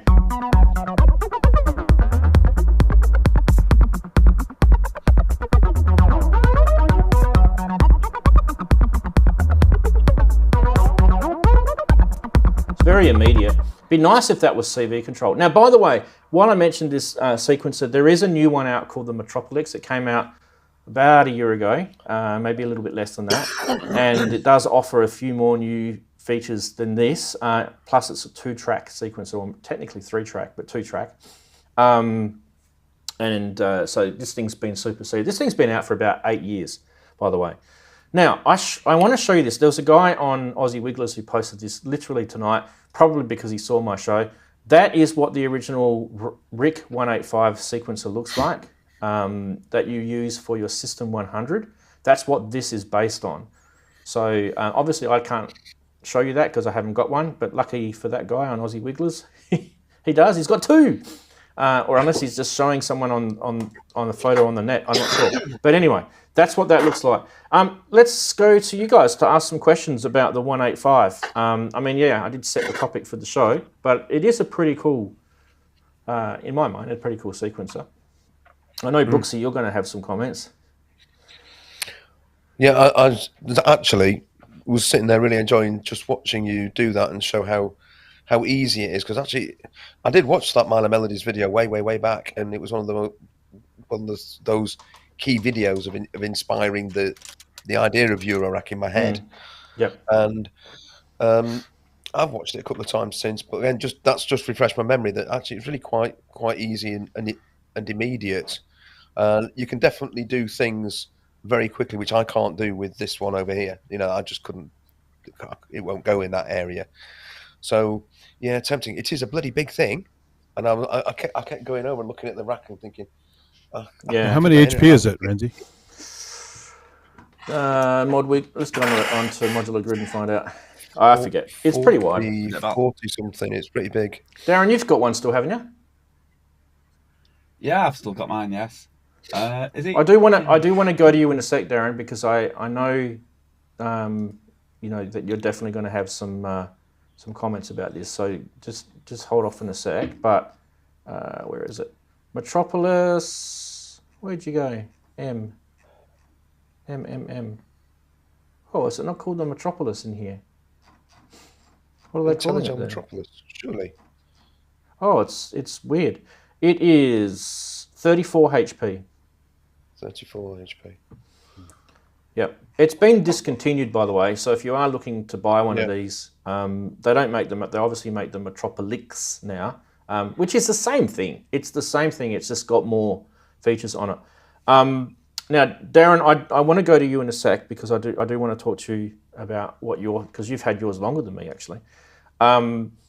there's a few people that probably wanted to know what all this stuff over here does. So just from a very, very basic point of view, you do need to have 2 inputs to get this to run with, like I'm using it with Ableton to start and stop this, right? You need to have a reset and a clock coming in. I'm using Pamela's new workout to actually send the reset and the clock. So it's kind of 2 different CV signals. And obviously these are the outputs up here. Now the cool thing about it is it actually does send a clock out. So you can use it just to pass through the clock if you want to. And I'm using that to go into the LFO to clock my LFO. But you can also manipulate that clock inside here as well. And that's for another day. But if, it doesn't have to be the pass-through, you can actually change it. So you can actually increase, double it, divide it down, whatever. A couple of things I didn't talk about, the mode.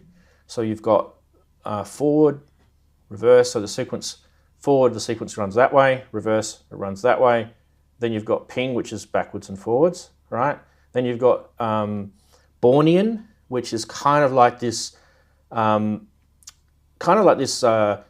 probability algorithm where it decides if it fires that particular step, whether it goes to that one or that one. It's kind of like a 50-50.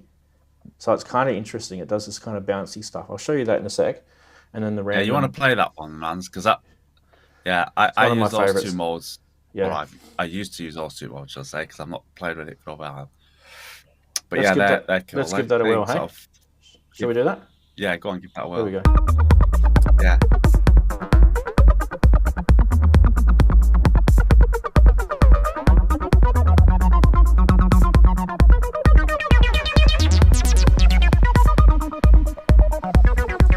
So it really does kind of sex up your sequence. And I mean, you might see where I got some of my melodies from.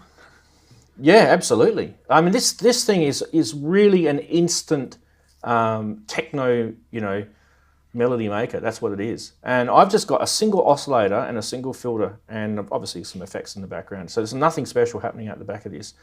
But the bottom button's live trigger, so you can fire off notes when you want. Yeah. There's a few other things that this does as well, which we don't need to go into because it's starting to get more advanced. But you can save your patches, your sequences. There's that's another cool thing. So, like Brooksy, the one you've got, the 182. It's basically set, and hopefully no one touches a knob on that. Whereas this one, you can actually save it. What I do like about this, it does have a built-in quantizer in its own right. So that's actually really, really handy, especially when you've got kind of some weird tuning issues you've got. So it does send out nice pitch CV stuff as well. Now, Darren, tell us your thoughts, because you've had yours for ages, about the 185, the Metropolis. Yeah, I got mine. I think probably after a lot of people went after I watched Marla Melodies, because I just liked the because it's a bit like Andy. It's got to be pretty simple. Anything that you have to start delving to change things gets a bit of a pain, and to be able to sort of just literally fly the dials and sort of the count buttons, just flicking them about just on the fly, random, is it just creates lots of little melodies, and a lot of my tunes have started. Not necessarily all been through that, but I've started off from that. They've stemmed from that, and then I've obviously developed them more. But that was the main reason I got it. But I also, since I've not been using the modular as much, I still use that sequencer, but in software, because I like to do it in software with my soft synths. I'll be using soft synths, so that style of sequencing is what I use a lot of. Because it's just simple and it's just quick and creative. What software do you use to do that style of sequencing? Just so people know that there is some software versions. I use the there's 2 or 3 I think, but they're Max for Live at 185, and I think there's one called an RXY 185, and there's another one I forget the name of it offhand, but they're based and look exactly like the original and very similar to the Metropolis. Right. So that you can basically just have it and play it that way. And that's what I've been using more of, rather than switching all my modular on. But it's the same, basically the same, but just in software. which I like as well. Beautiful. So yeah, I kept thinking of going to the Metropolis. That just gives you more outs and, like say, a couple more features, I think, and a bit better screen, because I think I've lost one of my little LCD. The LEDs, aren't they? That I've lost a LED on one of mine I think too. I lost one of my. Yeah, I think I have. So it doesn't always show. But other than that, yeah, it's great machine. I think don't Andy really would love need it, them. but like he says, it depends. No, like I say, you just spend most of the time moving the sliders and shifting the pulse counts most of the time. It's like I say, I mean, it might, if Andy'd love it, but like he said, it might be just a bit too big for his setup, really, because that'd be taking up, like I say, 35 HP of his setup, which is a shame, because I think he'd be addicted to it.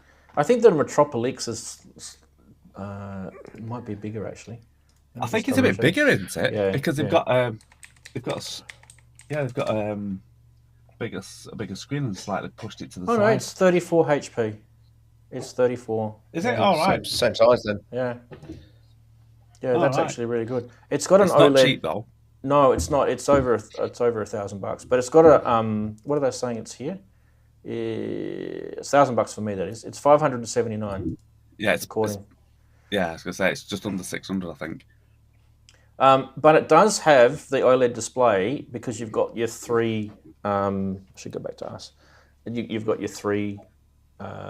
You've got your A, your B, and your clock. You've got three different sequencing lanes. The clock one's interesting. So technically, you've got two tracks and one modulation lane.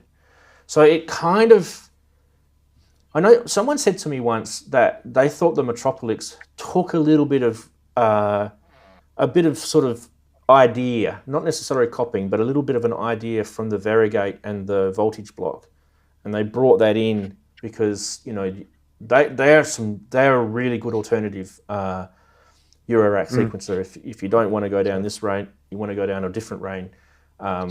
That's the variegate and the voltage block. They're a beautiful little setup, but they probably are a little bit. When you put them together. Yeah, when you put them together, they're amazing. But they're probably a little bit more complex, I think, to use. They're basic, but they're complex. So you can do some basic stuff on it, and you kind of get bored with that very quickly. But then you want to start doing some probability and, more complex stuff. That's where it gets a little bit kind of funky. But probably the strength of the voltage block and variegate by Moleco Heavy Industries is the fact that it's. I've got the 8, so there's 8 tracks. And 8 CV tracks on top of that. So 8 gate tracks, 8 CV tracks, plus another 2 CV tracks on the Variegate 8 Plus, if you get that version. And it saves the whole thing across uses the back pane. So you don't need to connect the modules, it uses the ribbon back pane. And you don't lose any sequences, it saves it. So it's brilliant that way. And you've got quite a decent amount of recall patch memory. What I'm looking at here, guys, so if you're wondering, why is the 185 so good? What I'm looking at here is it's kind of like a sequencer that you can play, right? Like what Brooksy said, he said it a few weeks ago, like, I like the 182 because you can play it. It's a sequencer that you can play, and it's a performance sequencer. So it's not just a sequencer that you just hit start on and then you go and do something else. It's a sequencer that you actually manipulate. You change the amount of steps, you change some pitch notes and things like that. It's one of those kind of ones that you really are hands-on. And when you think about it, it is a big, wide 34 HP module, but there's a lot in here. You got to get your hands in here. And I'm still using, I've got big fat fingers, right? I'm still using quite fingertippy stuff here. But none of the cables are in the way, are they? No, it's beautifully designed. About that. Yeah. Beautifully designed. Yeah. Half of it is because I'm using the tendrils. They're so cool, those things. But yeah. Yeah. Oh, when you get used to it and you can rest your fingers on and just shift them, like that, and just literally just start jamming with it. Yeah. You always find that you've got 2 hands on this. So you've got one hand here. Yeah, for some reason. You've got one hand here changing the stages or the gate or the slide. You're kind of doing that. And then you've got another hand here pressing these buttons, changing these or changing the pitch. It's like, it's a 2-hand module. It's really cool fun. If you've never ever tried one, just go try one at a shop if you can. You'll probably be there for hours. It's such good fun. If it's not your style of music, this thing can do really long drony stuff too. So it doesn't have to be techno-y sounding. It's got a built-in clock divider, so you could really divide it down. What does it divide down to? It's like insane. Here we go. Was that divide? Hang on a sec. Divide. There's divide. There. So you can divide. Whee! Let's keep dividing. 64. What the heck? That's insane, right? That's drone land. If you want drone land, there it is. So, you know, it doesn't have to be... triple slots territory, yeah. Yeah. It doesn't have to be that techno-y sort of, you know, thing. One of the other things that you can get out of this too is like, I don't know if you guys noticed, but it had a bit of a 303 sound when I was mucking around with the filter too. So with the slides and the what do you call it? The resty sort of gates, you can get a 303 sound. Slide into the next note, The slide, and then, like you said, 3 steps, 5 steps, 7, the odd number steps, which always bring it around and pull it. Yeah, always cool. Always cool. Divide by 3 or divide by 4. See how you go. Yeah, absolutely. Okay, who else wants to make a comment about it? Or do you want me to show more stuff?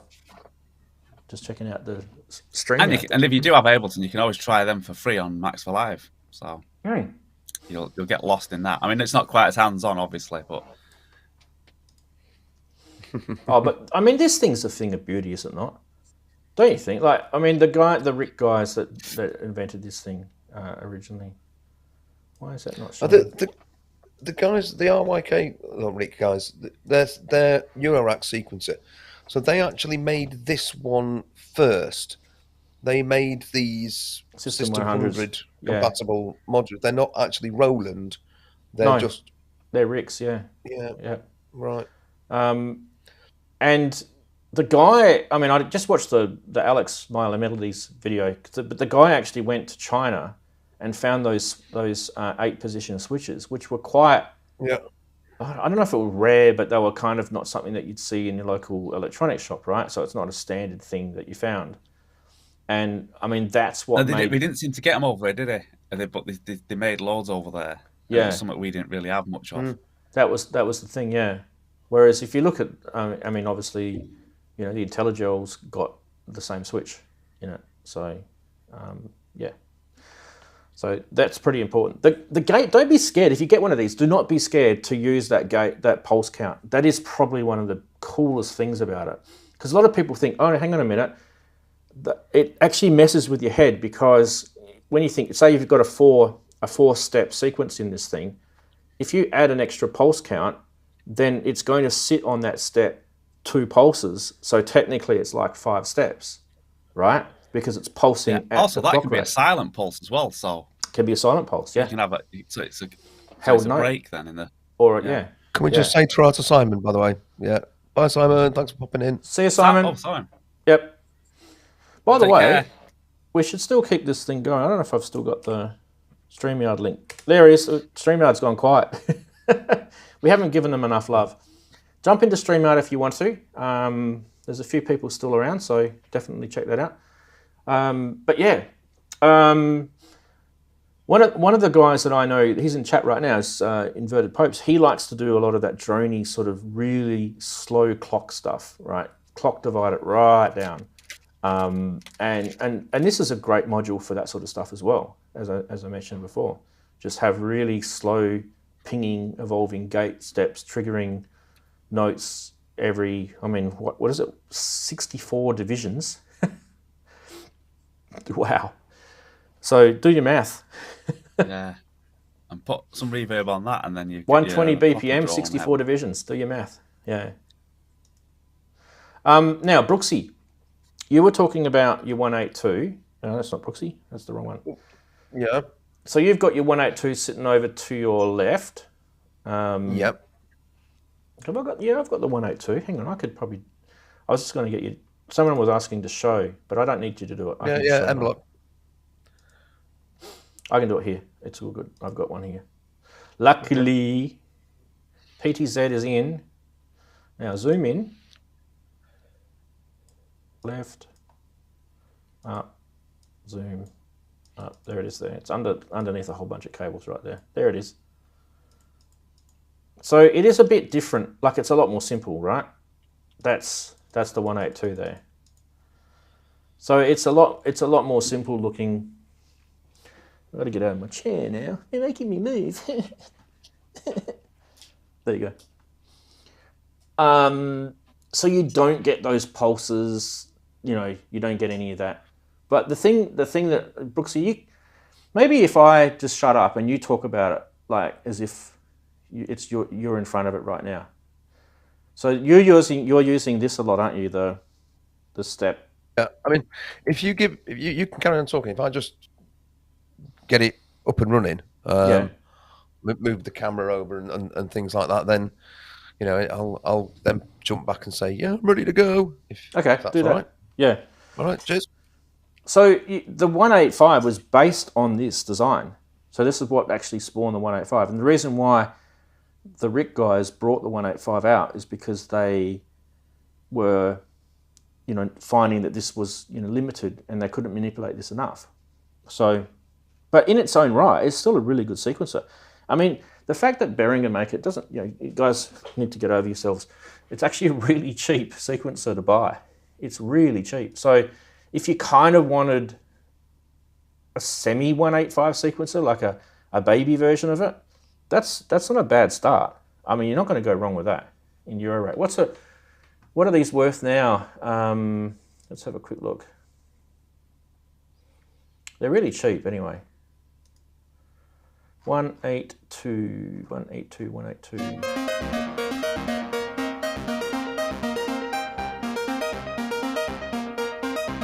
$99. Let's go to Brooksy.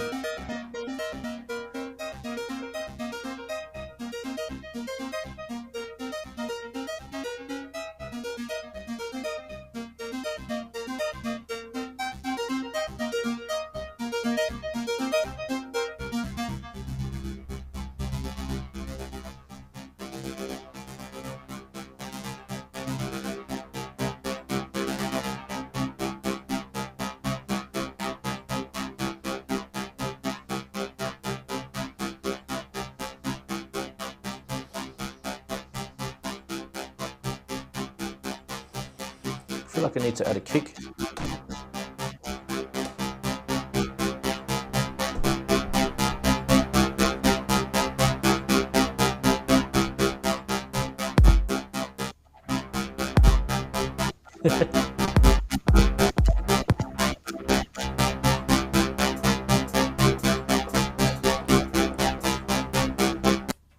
Hey, Ranz, I think I can show it if you're ready. You're on screen, man.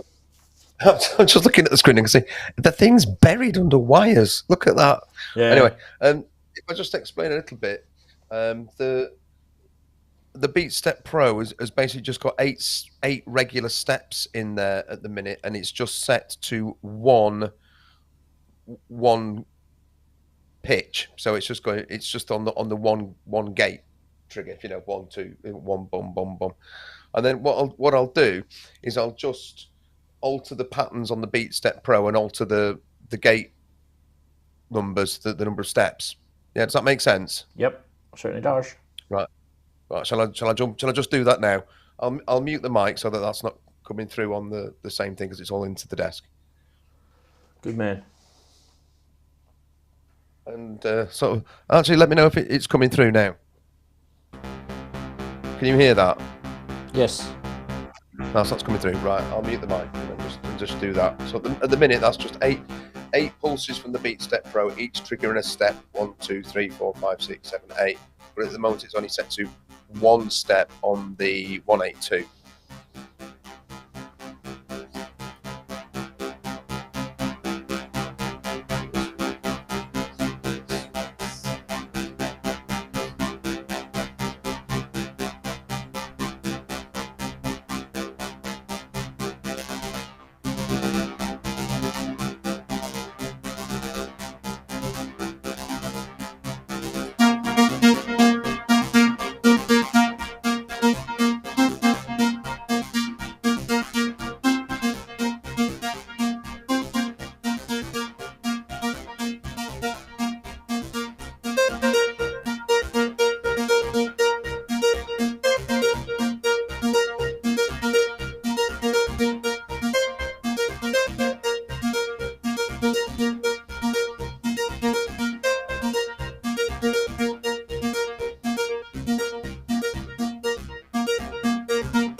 Brilliant.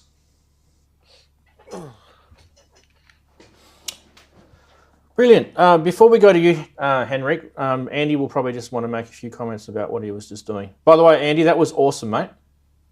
And you're muted. Mutated. Oh, take a drink. There we go. Did he come through all right? It came through beautifully. Thank you very much. That was lovely too. I just, as it was up, I just sort of chucked the drums in as well, and well, whatever that sounded like, they're probably a bit clicky from what I was doing on Thursday, because I tend to sort of push all the pitches up of things as it gets nearer to the end. I don't know why, just something I do. So yeah, that's just immediately just that's sort of what I do when I'm doing these EMOMs. That's driving the 182. The 182 is driving a 2-voice sort of little synth up in the left corner. That was a Dreadbox hysteria oscillator and the oscillator in the 110 module, both going into the filter in the amp. So that's a little like mono synth up there, but that's been driven from the 182 sequencer. The pitch CV from the sequencer goes out into a depth quantizer because it doesn't have quantization built in. Now you'll have heard sometimes when it was on 2 steps, sometimes you got 3 different notes because that's the quantizer. It just sometimes pushes it one way and then pushes it another. Quite a few people have commented on the 182 doing that sort of thing, but actually I don't mind. I quite like those sort of funny ghost notes that appear. So yeah, and then just showing by putting in the different number of trigger steps on the BeatStep Pro that you can just generate these different rhythms with more in, with less in, and it's quite immediate. Just do that on the fly at these EMOMs just to mix it up a little bit. So that's how I've been doing it. Of course, there's other things in the rack. I've got I can chuck in samples and things now and other things. The Platts doing stuff, the Similus, but I thought for that I'll keep those out of the way so it doesn't get too busy. So you could hear what the 182 was actually doing within the rack. Yeah, beautiful. I mean, the cool thing about the 182 is the fact that you can send it a clock, and it doesn't have to be like a steady, BPM type clock. It can just be a clock that's firing, whenever you triggered, yeah. And you just set it so that when it gets triggered, it moves to the next step, another trigger, it moves to the next step, and you could, like you said, you could do really long divides on that. You could send it a one hit every 4 bars if you've got the sequencer wherewithal to do that for very long spaced ones. Yeah, of course you can. Yeah. Now it doesn't have to be a busy thing like that. Henrik wants to show something on anyway, thanks folks. Appreciate the comments. The Polyan preset. Go for it, Henrik. Tell us about that. Yeah, it's another way you can. This remember presets. A preset is 9 outputs of CV. So that's the 9 knobs you see there, which is lightning blue right now. And I don't use it as a sequencer, but you can. It has 32 banks of 32 presets. So each button you see are the presets. And if you use it as a sequencer, then you can run from the first to the 32nd preset, and then loop, of course. And then you have a 9-track sequencer. It has 32 banks. You can see it has 32 sequences if you use it like that. And you can switch them, of course. You have to switch them manually, but you can use that as a sequencer. I use it as a mixer together with some VCAs here from Duffer. So it's my main mixer, and I have a few more mixers here. And the sequencer I like to use is this one, the Nerdsack. It's a tracker. Trackers, Ranzee. It's just like the other trackers and can do ratcheting too and all those things. It's very good. These are the normal outputs, and these 4 are the inputs. And then I have some expansions for it. This is the best sequencer hardware sequencer I've ever had. That's just what I want to show. Nice. Beautiful. We'll have to take a little bit more of a closer look at the nerd seq another time, because I'm definitely interested in it as well, because I'm a sequence nerd. Now, speaking of, so we're going back to the 185/182. So we were talking about the 182 before, right?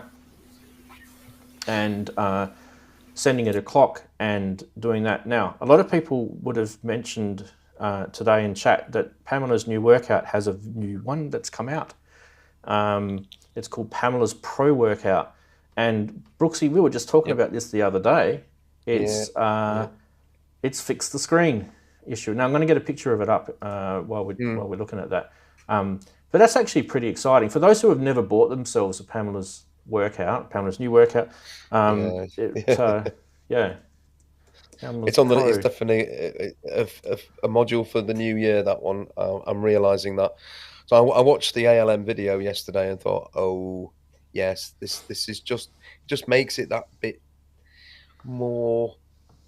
Well, easier to use, I suppose. Yeah, that slightly bigger display. Yeah. Slightly bigger display, and it's also brighter as well, which fixed some of the whinges that people had about it.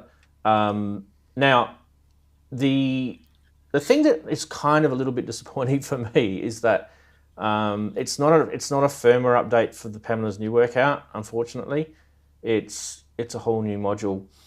But it doesn't mean that those people who have got Pamela's new workout are going to be missing out. It's a staple, though, isn't it? Yeah, you can actually get one of these and actually have it, and still have a Pamela's new workout and have them both working for you. But anyway, while they change the graphic on the circuit board?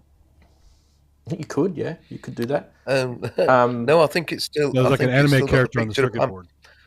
There's still a picture of Pamela on it, I think. Is there a photo of it? Oh, there's a million. It's like an anime character in the back. I'm sure I saw it on the. There's like a pink circuit board. Oh, it's on the screen. I do remember seeing it on the videos, or maybe it's on the screen. You see, like that, rather than on the panel. Yeah. But anyway, let's go back to Pam's. Wrong one. There it is. One of the cool things about it is I've still got, plenty of outputs and inputs and stuff in here. Next door to my Pam's is a clock divider, so, but you don't need that. You can actually use Pam's to do clock division. The only reason why I'm using that is because the way the dope for clock division works is quite musical, based on the settings that you've got. So, you can just go down to clock divisions. You can use that like for drums and things like that. It's pretty cool. And then you've got the marbles as well, that can do things like that as well. So, one cool thing about Pam's is I've used it as a drum sequencer because it's just a bunch of gates coming out, right? So you can, if you get the expansions, you get extra slots. You can make every jack all different tempos. So it's really cool. Now, Andy, you've been not having a go or anything, but you've been quiet, and I do actually wouldn't mind getting your opinion on some of this stuff. So, what are your thoughts on the 185 sequencer, just generally speaking? I was going to buy one, and for a while it was hard to get them, and they had to make a kit. I know Native VS built one from a kit, and I'm just not much into making stuff from scratch like I was in high school. So I was going to get one, and then it turned out the original one you could not chain together. The newest one you can chain together, like the guy in the photo, the two units.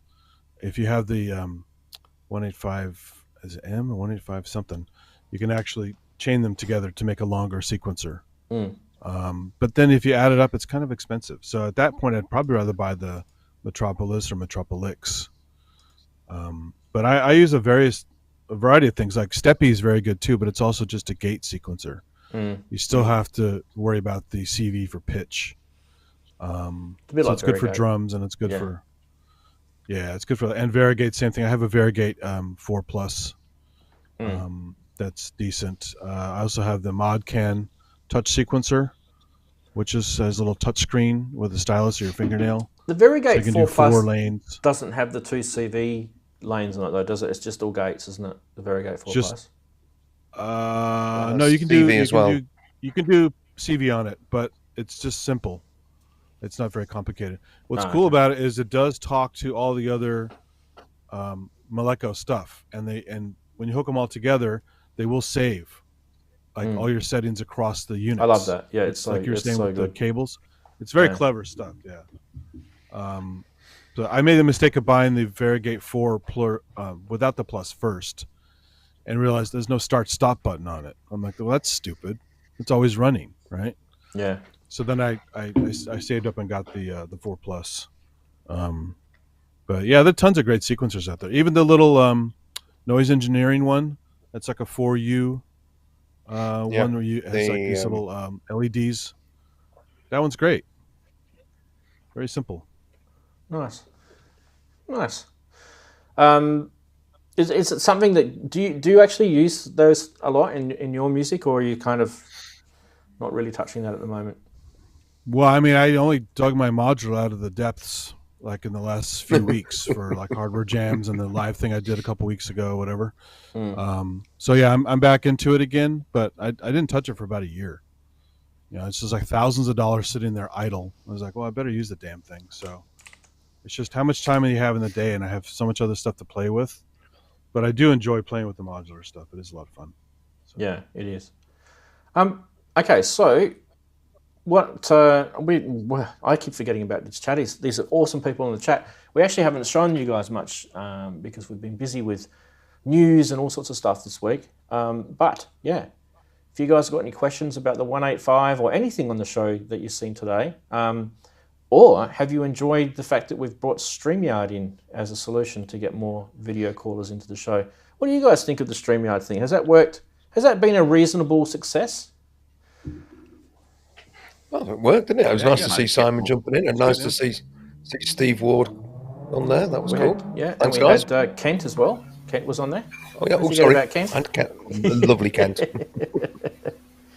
Yeah, and it's great that you can use an external camera, like a phone, so you can move around in your studio. So I think it's smart to use that, so I can just dial in and do some camera for Zoom you. stuff. Yeah. So I mean, actually, I got more comments about sequencers real quick, just since people might not want to get something fancy or big like the Metropolis.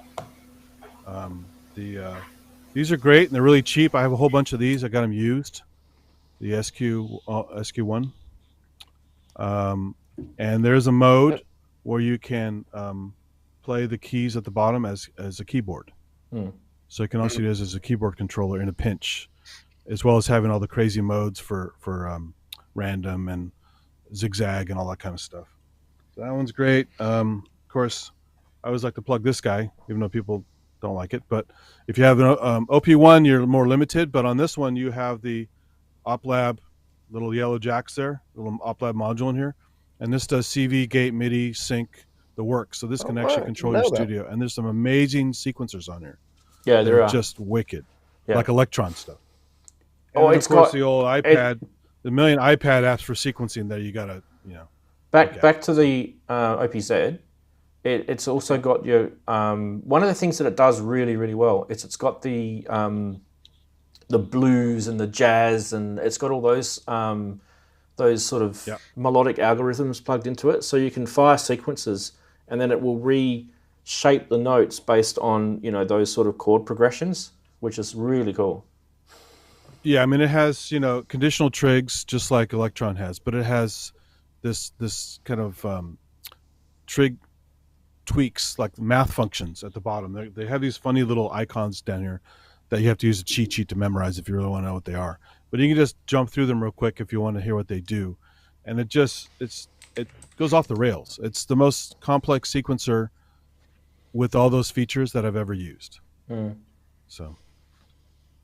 Yeah, they're a little pricey though. That's probably the only gripe I have with it. I got this used for $450, so that's not very much. Cheaper than Metropolis. Yeah, they're about $800 new in Australian dollars. So yeah, no, I just bought them used. Yeah.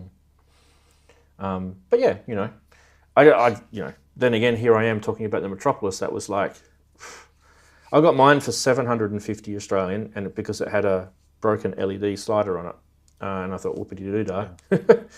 I'll take that. And it's mobile. It is mobile. And they still sell them. And they don't have the problem with the OLED display like the other one had. So, yeah, there you go. The chatties were making a few cool comments, as I mentioned the stuff before. So, Chris was saying, I'm looking for a step sequencer to per bar transpose progressions. There's quite a lot of sequencers that can do that. I mean, the BeatStep Pro can do that, can't it, Brooksy? Sorry, I'm typing. I've just typed in step. Keystep and BeatStep Pro can probably do that. Per bar transpose progressions. Yes, there is. I have never yet used it. Again, I have a little list of things on there that I have to start learning how to use, because I think that would be, again, another way of just adding an element of change into what I do. I mean, technically, they have probability, all kinds of stuff. They're pretty fancy. Technically, the Metropolis can do it as well, and the Metropolis can do it. I'm still with the BeatStep Pro. Although I've learned loads and loads, and I'm using it in far more creative and imaginative ways than I was when I did my very first EMOM. Yeah, I still feel that there's masses in there, and I mean sometimes it's really frustrating that like trying to get it to be a 4-bar sequence rather than just a 1-bar sequence involves half a dozen bloody button pushes, which irritates me. That's annoying. Which is annoying, especially because when on the Electribe, you just tell it to be 4 bars. Why can't I do that on there? Why can't I do that there? Urgh. But even so, the facilities are there, and I also like using the number of steps playback on it, either on a per track basis or on a global basis. That can give you some really interesting pulls and pushes. So the BeatStep Pro is a great box. The only gripe I've got with, and it might just be my BeatStep Pro, maybe I've got a little electrical issue with mine, but I've always got ground loop noise coming out of mine, and I just don't use it because it's just annoying. So you just have it hooked up to the computer? The only way I can use it, no, I used to. I never use it on a computer. The only way I can use it is with a battery pack, and then it works fine. Yeah, interesting. I haven't encountered any of that really. Think we did at Grace's once, but then we're not doing it that way. So, but basically, I just have it plugged into one of those USB plug adapters, and I run the Keystep and the BeatStep off that plug adapter, and I don't get any ground noise loops at all. I've got the wire thing. I always have that dongle thing in the back. Yeah, I use that. But it still comes so through. I've not had any. I have no idea. I wonder if it might be dodgy. I reckon it's dodgy. I don't. No, okay. Yeah. Getting back to the chatties.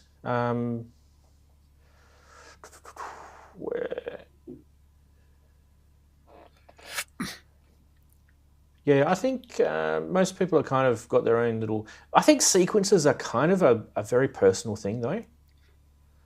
I think they, you're either going to, like someone might say to you, hey, get the blah, blah, blah sequencer, like a Octatrack or something like that. And then you get an Octatrack and you go, huh? Do you know what I mean? I think it's a very personal thing, sequences. People gel with them differently, definitely. So here I am blabbing on about the 185, the Metropolis, and thinking that everyone's going to love it. Some people hate techno-y, trancey sort of style sequences. They hate it because it doesn't, it's too predictable or it's too beaty. I don't know. There's probably some words that you can use. Well, the 185 can do instant Berlin School, so that's good stuff. That's why the 960, or the whatever it is, the Behringer one is a good alternative. Like if you really want to kind of go to a more melodic type of sequencer, the 960 is good for that because it works. It works that way, but it's a bit predictable. Yeah, it is, and you can still do the sending it triggers to make it more rhythmic. But actually, it's interesting because you say those sequences are good at Berlin School style. Yes, they are, but actually the 960 it feels different. It sounds different if a sequencer can sound. Certainly when that patched up to the Model D, yeah, and using those switches to determine the different steps and the backwards and forwards. Oh, I like it. I haven't used it for quite a long time now, and I think I really must get myself back into it because it's a lot of fun doing that Berlin School thing. So. Yeah, it's really kind of that sort of Tangerine Dream stuff, isn't it? Yeah, in that. Yeah, definitely. I mean, I had to use my touch sequencer for my recent thing because I had a lot of manual stuff to do. So I can't be tweaking sequencers constantly because I'm playing the drum thing. I'm also playing the Key Step Pro. I can't also be tweaking the sequencer. That's just too much. Give yourself too much to do, Andy. Well, it's fun though. That's part of it. I like the challenge, and it's also fun because it doesn't get boring for me anyway. Yeah, I've got an NPC. That solves everything. NPC. Oh, you know, I thought we'd actually get to the end of it. Yeah, I got CV Gate there. Oh. Yeah. Yep, absolutely. What about the 303 sequencer that half God, half beast says it definitely has that sound? It does, because of the way it manipulates the gates, you know, and the, because you've got gates, you've got slides, you've got glides, right? And you've got accents. And if you put all those three things together, there's a sound that it makes. So Brooksy's correct when he says a sound, absolutely. I mean, I think the 185 definitely creates a sound. I definitely think, with the ratchets and the repeating beats. And I mean, Darren even said before that that's a lot of his music has been based on the 185 sequence. So there you go. If you like Darren's music, there's a bit of the foundation of it. And it's nothing to frown about because probably Darren and I have very similar sort of taste to music. Brooksy, you're probably similar. Like we like a certain style of music, and that is kind of the epitome. You can just play with these things, and it just takes you back to the old, you know, late 80s, early 90s sort of techno stuff that you think, oh, that's so good. We're showing our age, but who cares? You know, we like it. Gives us a buzz. Yeah. Yeah, but that's why I develop on it. So it starts off with that. So you've got that sort of, well, you know, 90s, 80s sort of techno style, and then I develop over that. That's why it's got that essence of it, but it's moved up. But yeah. You could argue, hey, it doesn't record MIDI and you can't use it again, and blah blah blah. I mean, that's not the world you're in. You're not in that world. That's a different world. Like if you want to do that sort of stuff, then use VST versions of it, or use, you know, beat steps, or, you know, things like that's where you got to go down that path. So don't even go there. Don't even want it to go there either. Gert says, what about the 2500 series sequencer? Yes, very good question. And stop asking me to spend money. Thank you very much. I thought you'd got it, Ranz. I haven't got it. No, I haven't. It's really biting at my heels at the moment. Because I've got all these, right? And I kind of want it, but I think I've got the stuff that can do it already. That's the thing. There's probably some things that may be unique to those sequences, but I mean, already if we're gonna criticize it, there's one thing that the sequencer that the Behringer remade is different to the original 2500, and that's the fact that it's only got 10 steps versus 8, right? So the original has 10 and the Behringer one has 8. And on the other hand, that could be a bad thing or good particular thing. note, I watched the Torman video last night on the best modules of the year done by Panic Girl. Introducing her favourites, and one of hers was the Tip Top Buchla sequencer, which she then demonstrated how that works, and I thought, oh, that looks really interesting, because that's actually 3 rows of 5. So you've got five steps. You know, it's a shorter number, but the things that you could do with those, I thought, oh yeah. So there's another one. Which this step sequence, who'd have thought they were so exciting? Oh, me. every day. Yeah, me too. Yeah. I don't even need to worry about it. I don't even care if you guys don't think it's exciting, because I do. And I know you guys do. And I know I'm in safe hands here. So, yeah. The Behringer modules, let's get them up, because I kind of think it's actually a really good point. Do we have modular grid on this computer? Modular grid. It is a good point, the Behringer modules, because I'm just going to log in. Hang on a sec. Jeez. I think Andy's doing his accounts. Is he? He's got to get them done. Sorry. Oh God. Sorry, Andy. All right, let's go to here. I was setting something up if you guys want to see a cool sequencer thing. We do, but just give me a sec. We're just talking about these for a sec. So there's the sequencer module there, the 1027, right? Now, immediately you'll see that there's only 8 steps, right? So 1, 2, 3, 4, 5, 6, 7, 8. Whereas the original has 10. But the pulse width thing's pretty cool. That can, do some interesting stuff. Do you know what I mean? Like there's some interesting things. That's your gate length, isn't it? Yeah. That might do some interesting things. It'd be nice. See, I can't. There is a CV. Is that a CV out? Yeah, I think it's a CV out for width, or is it a CV in? Anyway, that'd be nice if you could control that. That'd be cool. And there's the mixer thing. Where's that gone? How do I get it back? I hate apples sometimes. They're annoying. Here, this thing, the mixer. So this thing may actually be. I'm sorry, you guys are on the wrong screen. This thing may actually be even more interesting than the sequencer, because this is kind of a sequencer, but it's a mixing sequencer. It's very interesting. That to me is something that I don't have. And when you guys look at that, do you guys understand what that does? Yes, because I watched the video on it. Because I thought, oh, what? Yeah. That's not sequencing pitches. No. You can take audio in, and it steps through and lets it lets various audio through in sequence, or control voltages through in sequence. Yeah. So it's a multiplexer. Yeah, basically. Yeah. Yeah. And I'm thinking, I got those bus modules the other day from, feedback modules, and I'm thinking this with the bus modules would be a very cool thing, because of the mixing of the CV that you can do with this. Be interesting. The matrix side of it would be interesting. That's a very interesting module. So maybe that one might be more likely to happen for me than the actual sequencer itself. Sorry if that disappoints you guys, but I just kind of don't feel that sequencer that Behringer have recreated adds anything that stuff I've already got. Like I've got a 960, I've got the Metropolis, I've got the 182.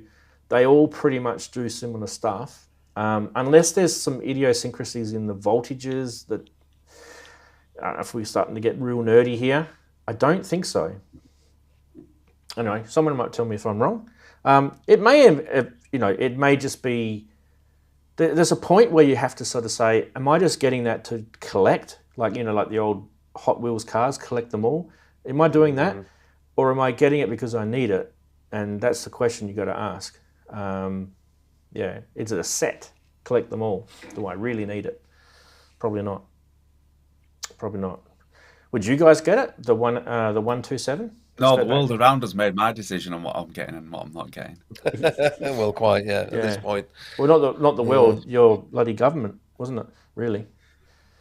Well, yeah, that's not helping either. Yeah. I mean, it is actually a beautiful looking sequencer. I love the colours on it. It's beautiful looking. Some people hate it. I don't. I like it. I think it looks awesome. You see, Ranzee just loves colours on things, and I like lights. So I like both colours and lights. Yeah. Do you guys know that I'm actually colourblind? Or partially colourblind. I'm kind of what they call perceptive colourblind. Is it red, green, or no? Red, green, yeah. Yeah. So don't worry, stoplights are fine. I'm good. Yeah, that explains your system mate. The green colors. It's not green. Some like them, some don't. Well, I mean, love the System 8. So who's to say that my color perception is actually correct and yours is all incorrect? Who's to say? We might actually have elite color perception. There's not been a scientist to prove that either way. I mean, the Ishihara. well, I mean, test, colors of frequency, and you can do it with math. So there are standards. So are they? So there, that's told you. I know, well, but wavelengths and yeah, frequencies. but how do you see them? How do you see them? Like, no one has ever like challenged what that should look like. Yes, the maths is there, the frequencies are there, but what it looks like is not there. Well, it's been 100 years. I'm sure they did challenge it along the way. So. I'm still believing it. I'm still believing it that my color perception is elite. We see green like ones. with There you numbers. go. The problem with you can prove whatever you like with numbers, I suppose. However, every single human being perceives the world around them through their own senses, and their own individual brains You listen to this interpret man. those senses.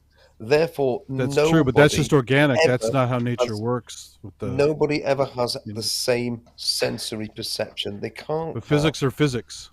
So Well, synths are synths, and we're my going back eyes, to and my that. eyes, right. and my ears, and my ears. I'm with I'll always Andy. take nature over. I'm with Brooksy, I mean. You're a biologist, Andy. You should be with me on that. That our senses are the primary. I mean, of functions, course, and everything that's else true, is just but humankind's failed attempt to describe that. you need a standard, otherwise everything falls apart, and we wouldn't have all this great technology that works. I have to. This is why the I'll have to conspiracy tell. I mean, people the go crazy chatties, about flat Earth and argue about all this. the chatties are talking about color blindness, and I think Is it's the Earth not flat? Oh, bloody hell! it's important to know that it can be a little bit of a disability at times. So, give you a few examples. Like if I was to do resistor codes on electronic resistors, It's the green one runs. the only way for me to do resistors like perfectly each time is to use a multimeter. To make sure that that's definitely that. But aren't the reading gray that. levels? You could learn the gray levels and still figure it out, right? Yeah. Or you can get the what do they call it? The special glasses, the chrome. I don't know. There's some glasses you can get, but it only works with certain people. Just don't cut the green wire. Just don't cut the green wire. Yeah. But it can be. It can be like you might have a conversation with someone and you say, "Oh, look over there. That person's pink T-shirt and they're wearing a green T-shirt. You idiot. What are you talking about?" That's literally conversations I've had in my life, and there's nothing you can do about it. But officer, it was green. And that's why we need a Exactly. consensus and peer review on things, because everyone has different stuff. So you need a consensus. Yeah. Yep. And it does. No wonder you It kept does looking hurt me at the way when I sometimes had with that synths. green sheet up at the back of me. Well, some you get some gear and they have these like LEDs that change color. Like I think the Modular instrument stuff is sometimes got me buggered because they go from yellow to orange to red to green, and sometimes you can't tell. Yeah. Yep, which is annoying, and that's like the only way for me to know is to go through the cycle to count it. Whereas you guys will be visually like, yep, that's that color, bang. I'll have to visually count it through. So there's little. Don't feel bad. It's like billions of people have got color blindness. It's not. It makes me wonder. There are so many recognition apps, and I think I think about, isn't there an app for recognition of colors on components on resistors? Yeah, I think Steve was saying Must be in the chat that there is. Yeah. So do you see green grass then, Rant? Yeah. Well, I see it as green, but a lot of people don't understand what it actually is. You see it as green. So what you think is green, I think is green. It may not be the same green, but it still computes in my head as green, right? Because you've been trained to think the leaves on a tree are green, the grass is green. That's what you've been trained. So, I mean, if we was looking through your eyes, we could be seeing it as brown, for instance. Going, well, it's brown. Well, that's the thing. You're seeing it as green. If you briefly borrowed my color perception, failings and put it into your body, you'd go, whoa, hang on, this is all wrong. Do you know what I mean? That's probably what would happen with you. Yeah. If that was possible, there would be no more drugs. Fair enough. Yeah. It doesn't. It's never really affected me in my life at all. So it just becomes good pub conversations when you're with your mates down at the pub, especially when they don't know you. But how when you see green and red, to me, if I think in contrast and not in colors, they are the same. Are they the same for you? Contrast-wise, to me they look the opposite, right? So in terms of like a red looks the opposite to, and they literally kind of compete frequency-wise. That you would, if you put them together, they would look, competitive to each other. Because they don't. To me, they never look good next to each other. Like for example, if someone was to have a red and a green striped T-shirt, it would actually kind of annoy me because I would see these really contrasting colours repeating. I'm sure you guys would see the same. Like when people mix blue and green, blue and red, blue and red. Yeah. Blue and red, yeah, exactly. It's so wrong. Yeah. But where it kind of goes, where it gets nasty for me is when you start losing light. So if you start dimming the lights, and I don't have clear lights in a room, like look at Darren's room right now, it's kind of dull. I really start losing. I can't afford the electricity. All right. Yeah. So that's when it's hard for me. I don't see it very well in bad light. Yep. Then why is my system 1 red and green? Is that a cat? Oh, okay, yes. That's a really good question. A lot of people have been asking me that. I actually forgot about this. Some guy asked me this. That's 50p on the meter. Oh, stop your whinging. Jeez, you whinge. Hi, Darren. Nice to see you. He whinges it so much, doesn't he? I'm going to go up to the system 1 because the weight's going up a bit. About the interrogation light. Yeah. All right, here we go. Is that your window there, you Andy? That's got behind yourself. Everyone, right, yeah. Everyone is asking the system 1, why is it red? Because it's got an overlay on it. Sorry about the camera angle. It's nothing I can do about the angle. There we go. Because remember, when the system 1 originally came out, it had the plug outs, right? So I really loved it because it was a SH101, with the ACB, and it was a plug out for an SH101, and I loved the SH101 synth. So Roland sent me this, it's like a vinyl sort of plasticky sort of, I think you just rip it off. It's not stuck on there either, it's literally just lays on there. Similar to what the micro brutes have, when you're doing the patch designs and stuff. So underneath that, it's black. But I can definitely see that's red, and I can see the stripes around the edge green. I can see that. There's no problem at all. It's just, it's certain frequencies of red and green that fail with my life. So, yeah. Big deal. I wouldn't be surprised if there's issues with my ears and frequencies too. Have you guys recently done hearing tests where you've worked out that as you get older, the higher range disappears? Yeah. So, we did that show, didn't we, Henrik, before on hearing, hearing loss. So, yeah. When you've got someone with color perception issues, it can be, a disability, but it's not a bad one. And when you've got someone with hearing disability, it can be a disability, but not necessarily a bad one either. So it's things that just people walk around this world and they live with. It's not a big deal. I think my hearing's okay, but I know that I've lost, as I've got older, I know that I've lost probably the very high frequency range, which is normal for people, right? But I think the reason why I've lost it is not because I've damaged them. or my headphones are too loud, or all these old wives' tales that you hear.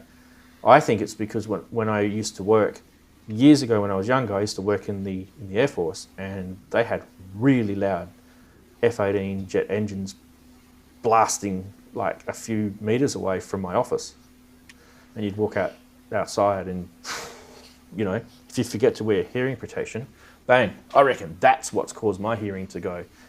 But also the sensor hairs in the ear, they get they're very soft when you're young, and they get more stiff when you're older. The cilia, yeah. So, yeah. So this is what I'm saying. Like, people all have different disabilities. Some people have mental disabilities. Some people have Asperger's, or they might have ADHD, or they might have even worse things. All of it. Split personality. You know what I mean? In some cases, Asperger's is a superpower because you can hyper-focus. So. Yeah, but then it's then it's the opposite though. You can super focus, but then you can super unfocus as well, right? Oh yeah. Yeah. And you can also have too much of it. So it's really a problem. When you only have a little, it's a force indeed. Yeah, I mean, I think people all have varying degrees of this stuff, but I think when it becomes to a point where it's so amplified, that's when it becomes a disability. But I think everyone has varying degrees of being able to super focus or unfocus, switch off, if you want to call it that way. I think people have varying degrees of attention deficit as well. Like we all use the term, hey, wait, what'd you say, huh? What? Selective hearing, right? We all use that term, right?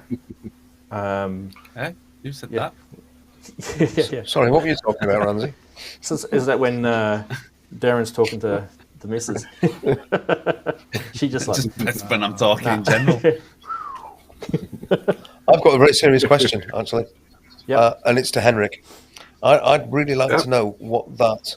Well, I'm going to say it's a blue thing, but of course it could be any colour after this philosophical debate we've just had. But that blue thing with 3 white squares that's dangling down the side of your rack.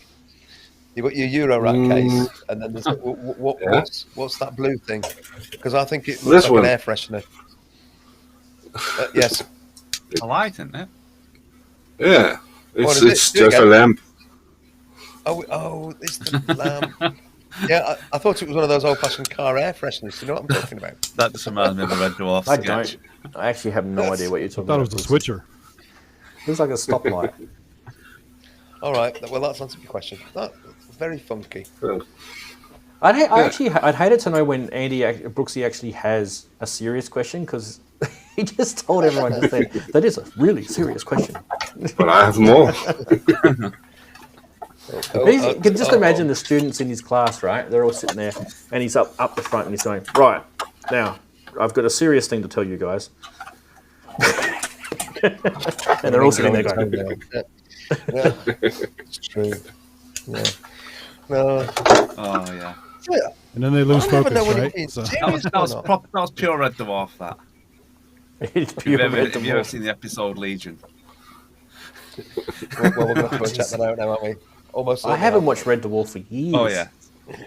For years. Yeah, well, watch the Legion. Thanks, Chris. It's called Legion. Yeah.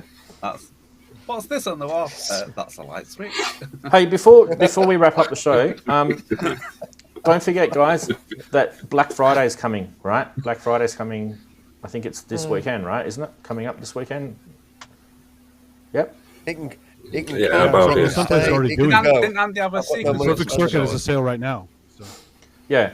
So keep an eye out for things. Now, the one that I want to keep my eye out for is the Eventide. It's not the Eventide, the Strymon. Because remember how they released the Strymon Big Sky as a VST? So I want to see whether they discount that, because we all agreed when we showed that earlier a few months ago, we all agreed that was overpriced for a VST. So I would really like to see what's happening with that. So Strymon, if you're watching, get your little discount pen out, and just make it cheaper for a couple of days for everyone, please, because musicians are not necessarily wealthy people, especially if we keep buying gear, right? We're not necessarily wealthy. We live in the UK. Yes. Hey, speaking of which, we're now 11% less wealthy. What do you guys think about doing a show on the economics of being a musician? It's a really off-center topic, but it might actually be quite worthy for some people who are looking at it as a career. Are we talking about returns on investment? Well, you can. It makes some people cry, but you know. You can.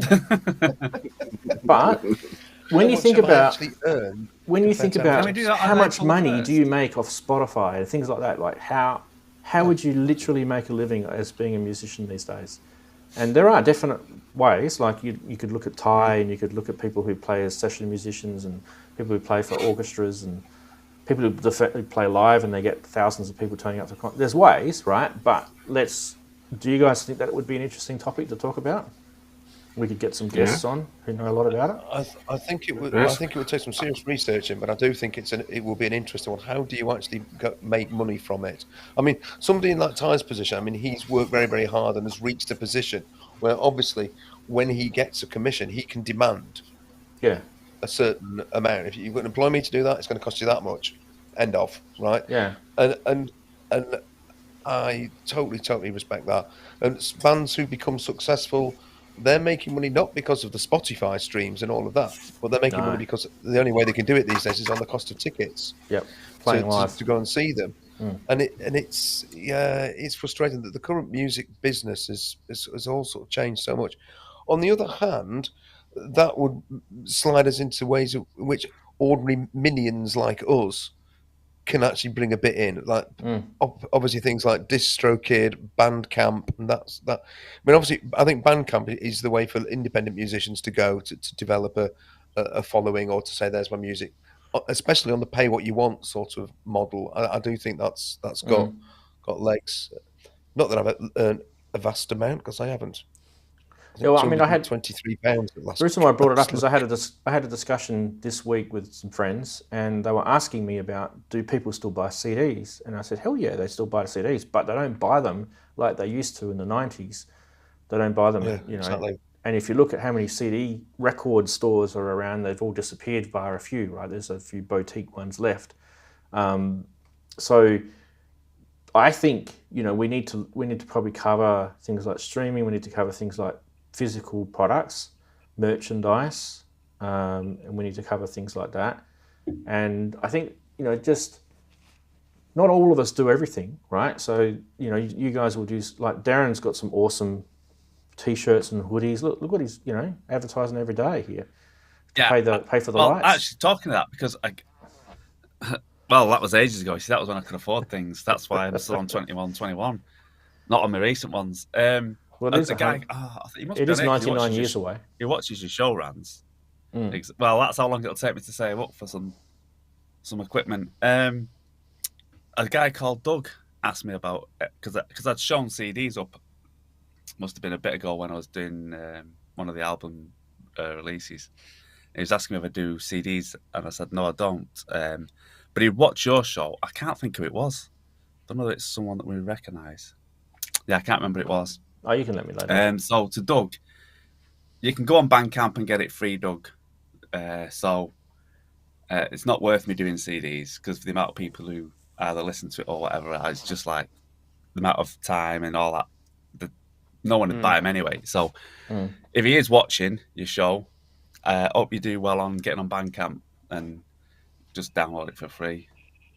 A lot of people do, so it doesn't. It's those people who do actually go out of the way, and especially in these sort of times, actually give me a little something. Thank you very much, and that's why I'm doing things that hopefully only you people will be getting. Anyway, since I've done my little plug, while I'm doing my plug, track tomorrow. I think you're gonna like it. It's very vocally lush. It's an Aurora track, so. Yeah, you should like that tomorrow. Yep. Okay, cool. This is what we were talking about before, just merch, right? So, cassettes, CDs, right? These things, CDs. Okay. Now, people ask me, what do I do? So, I've produced that myself on a CD, on a printer that I've got here, little bubble jet printer, inkjet printer, right? That's just a burnt CD. There's nothing special about it. These ones I got done in 2019 through CD Baby. the Lynx album. So these were all done professionally through CD Baby. You can see it's just a little bit more spit polished. Do you see how it's got a nice kind of finish? But they still are, unless you get over, I think over 1,000 of them made or something, they're still a burnt CD. You can still see they're a burnt CD. But you can see the difference. You know what I mean?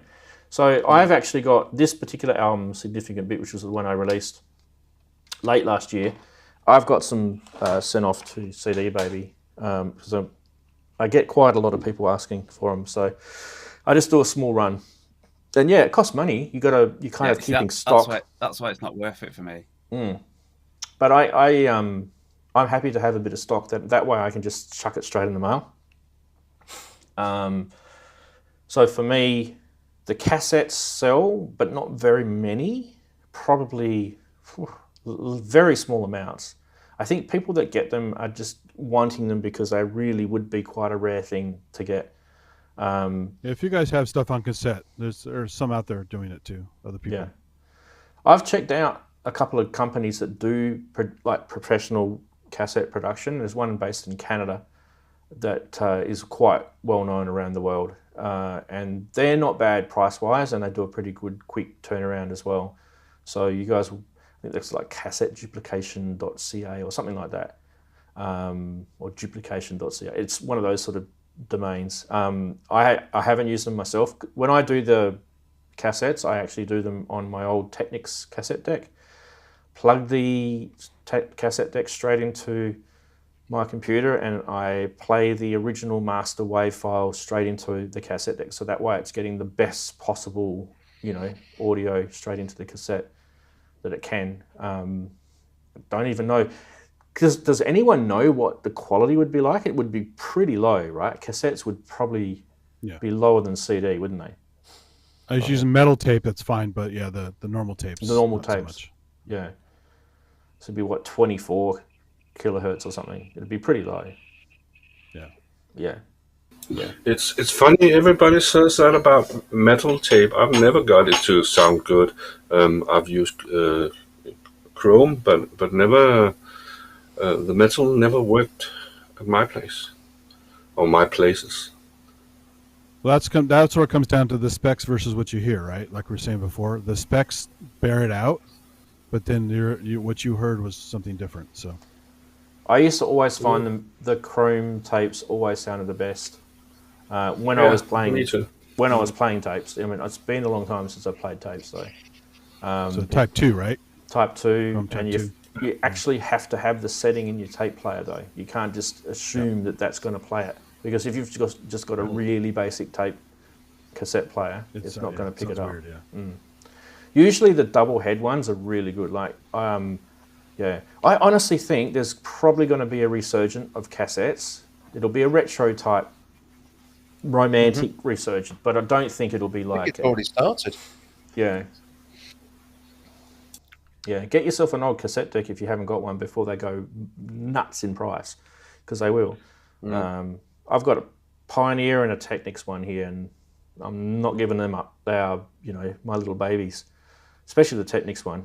I mean, we've talked about this before.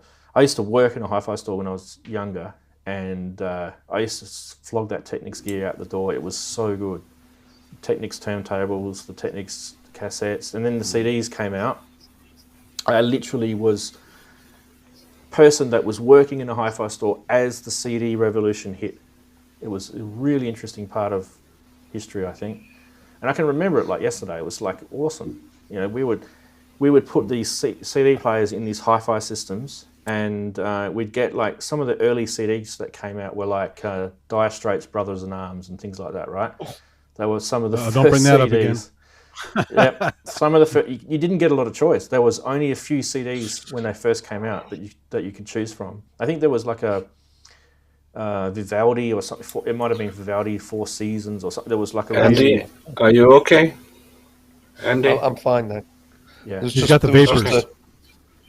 It's just had a moment. I don't know what it was. Just had a moment. It was Dire Straits. He had a bit of a Straits moment. Yeah. I followed that first. Yeah. Mark must live down the road from him. Gives him the finger every day he drives past. Hey, Ranzee, before you cut it, I have a quick demo if you want to see this sequencer. Oh, that's right. Yeah, you did too. Yep, go. So this is Brambos is a developer for iOS, makes a lot of amazing apps, even a Blukač style app. This is one called Troublemaker. It's a 303 inspired app, but it's 303 on steroids. Where do you see this? Let me make sure it's focused all right. Yeah. It's black. Oh, there we go. It's there now. Focus, okay. Oh, I've seen this thing. And then tell me if you can hear this.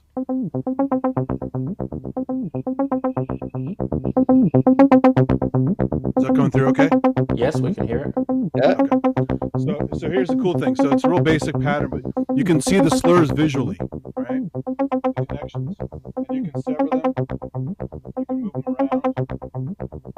You can obviously make the sound better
It's on MIDI too, so you can send all the crap out of it.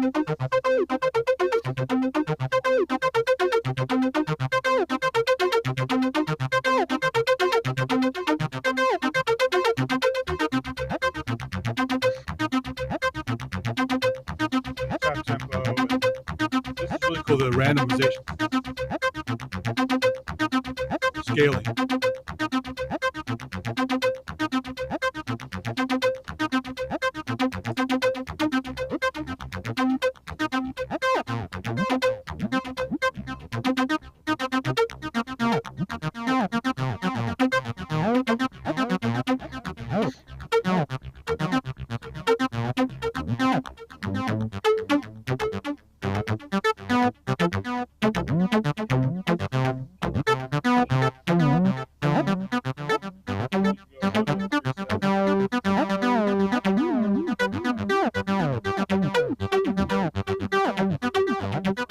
You just go off the rails.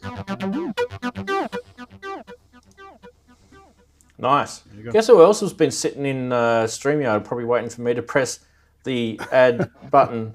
Hello, Ian. Hi, Ian. Hey. Good afternoon, gentlemen. How long were you sitting in there for? No, not actually. It wasn't that long, but I sort of I had to. I mean, I've been 2 hours. enjoying the shows. Just yeah, It hasn't been 2 hours.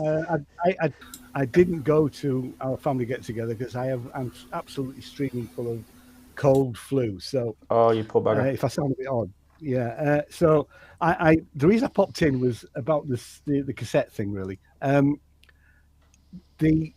The quality issues come down from 24-bit CD. Has anybody ever used one of them? Mm. I've got one of them. They weren't very popular. You could buy what was classed as a CD, a studio quality CD. I couldn't tell the difference when I compared them. Then you went to 16-bit, obviously, which is normal CD, vinyl, cassette, and you can get close to vinyl with a very high quality cassette deck plus something like a metal tape. Yeah, like a Type 2. You can't really get close enough to CD quality with a cassette. Yeah. Yeah. Yeah. So, but yeah, I think it's a really great idea to have a show on how to make a living because it's a challenge to say the least. Mm. Excuse me. It is. That's the thing. I was kind of thinking, Ian, like along the lines of like what can we bring to the table? Maybe people have not thought of these ideas. So it's not necessarily like, oh, my name's Taylor Swift, you know, this is how I make my money. Yeah. Because everyone will just look at it and go, this is just like a pipe dream, you know, no one's going to do it. I'm thinking more about like what Brooksy said, we're just tinkerers, you know, what can we do to sort of feed the habit a little bit. So you're seeing green and calling yourself Taylor Swift. This show's gone by. Did you not see that, Darren? I think it was like this week that she had something like 10 of her latest songs were in the top Billboard top 40 or something. It was crazy. It was like such a massive percentage she had it. And I told everyone that was talking about it, I just said, obviously the top 40 or whatever it was that they were declaring is not truly what people are listening to in the world. It's got to be, you know, what's the word? Faked. Well, it's payola and all the kickbacks and all the other goodies. It was always manufactured, wasn't it? I mean, it's like, you know, it's like TV viewing figures. The TV viewing figures, certainly in the UK, I think are based on, is it 3,000 or 4,000 views across the whole nation? Yeah. So it is to some extent, it is the same. You're getting more accurate data from streaming now than you ever were with vinyl and CDs and cassettes. Chart shops. But it's still probably a small percentage of what people really listen to. You're right. Excuse me. Nothing against Taylor Swift. I think she's, you know, pretty talented. I love Taylor Swift. She's great. But she's probably got enough money, you know. Sorry, Taylor. Yes, you can step aside now and let some other people earn some money. And there's plenty of good musicians out there that deserve on it. House of Games this week, the silly quiz show thing that they have here on the telly. One of the questions was, and you got to guess to the nearest number, how many streams does a song have to get into the top 40 here in the UK? And the answer was 1.4 million. I knew it was over 1 million. Yeah. That's in a I suppose the chart week or whatever. In a week, yeah. Now that's insane. How are minions like us ever going to get anywhere close? But how much do they earn from that 1.4 million? Exactly. And are those English clicks? Well, do you know, honestly, Henrik, I don't know how they measure it. There wasn't enough statistics on the show for that, but yeah. What was the 21. What did Gary Newman say? He had something like 34 million streams of one of his tracks, and he only earned like $1,000. No, it was a million streams, and he got £36 from Spotify. 1,036,000. Okay. I think the actual it does differ with different companies. I think Apple pays slightly more than Spotify, but it's the percentage is something like 0.0004p per stream. Yeah, it's a ludicrous amount of, you know. They're making all the money, aren't they? Yeah, they're being distributed properly. Yeah. So I mean, when I see my little Spotify, the artist email that I get from Spotify, and it says 17 people listened to you this month. Yeah. Yes. Well, these people listen to them all. Thank you, that's 17 people. Do any of you get the stats from Apple where you get Shazams? I don't know what it is. Oh, Shazams. Shazam. Yeah, I don't know what it is. So what a Shazam is basically music ID. When they're trying to work out who actually made this music, so they'll use Shazam to identify who the artist is. Oh. It's a great hack. I have about 30 of those. It actually works other than YouTube's algorithm, which is crap. So. Well, they use it on YouTube. Yeah, they do. And that could be where they're coming from, Henrik. They could be coming from like a streamer like YouTube or something. Yeah.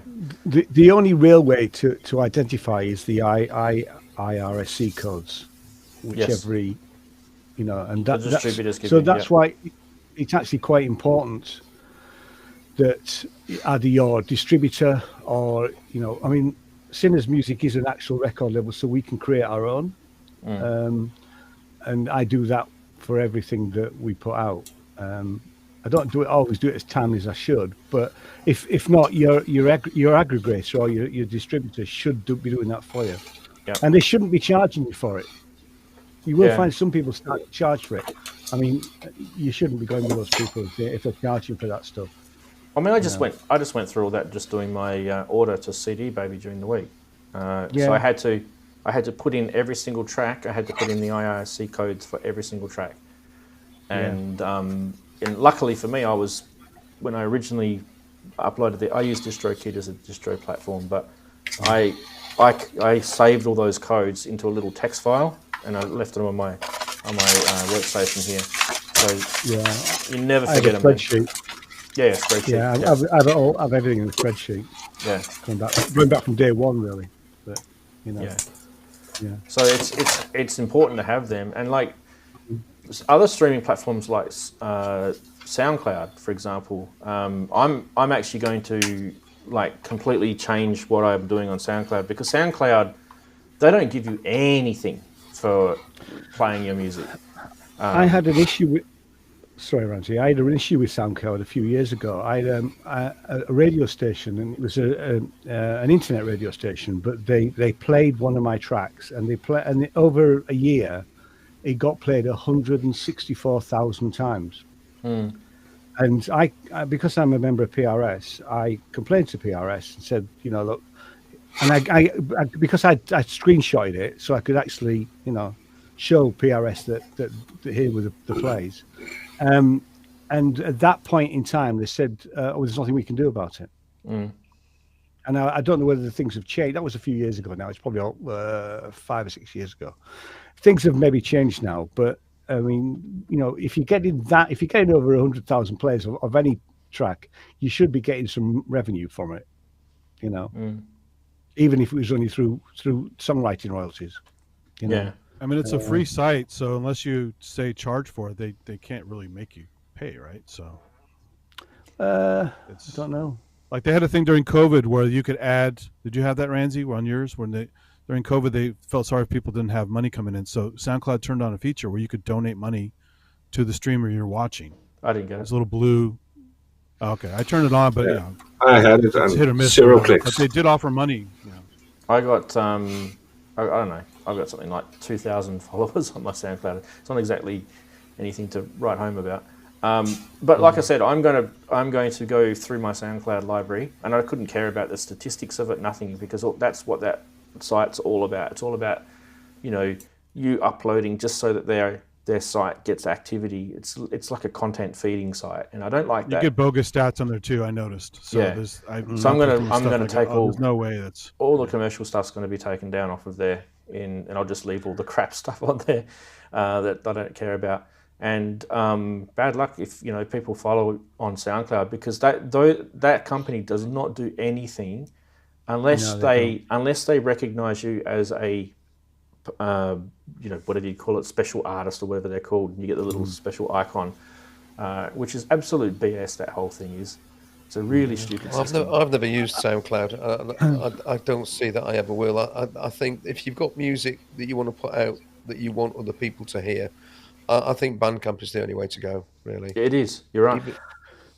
I was slightly concerned that Bandcamp got sold, didn't it? It was sold to a non-music company. Epic Games, wasn't it? Yeah. SoundCloud, right? They were taken over by somebody. Yeah. I mean, I use SoundCloud to, if I'm going to put an album out, I would put 2 or 3 tracks on SoundCloud, and that would be to send to reviewers, really. That's all I ever really use it for. So there's nothing on my SoundCloud that's ever been, There was a time when I used to pay for it, and I had loads of stuff up there, but I stopped doing that a few years ago. It's great for demos. I wouldn't put demos on Bandcamp. I put demos. I've put demos on there in the past, certainly. Yeah, you can organise your Bandcamp into different folders. Yeah, you can do that. Yeah. Bandcamp's good for that. You could have little different sections in there where people like it. People are complaining about the Bandcamp search, though. The SoundCloud search seems to be better, I think, right? I don't think I've ever used it. I don't know. I've never used it. I mean, Bandcamp is a great idea. It really is a great idea, and it's a great idea for musicians. I just hope it stays as it is now. Really. Yeah, I don't want it to change. Yeah, we don't want it to change. Yeah. All right, guys, we're going to have to wrap it up because it's pumpkin time. Way for past me. Ranzee's bedtime. Yeah. I'm old.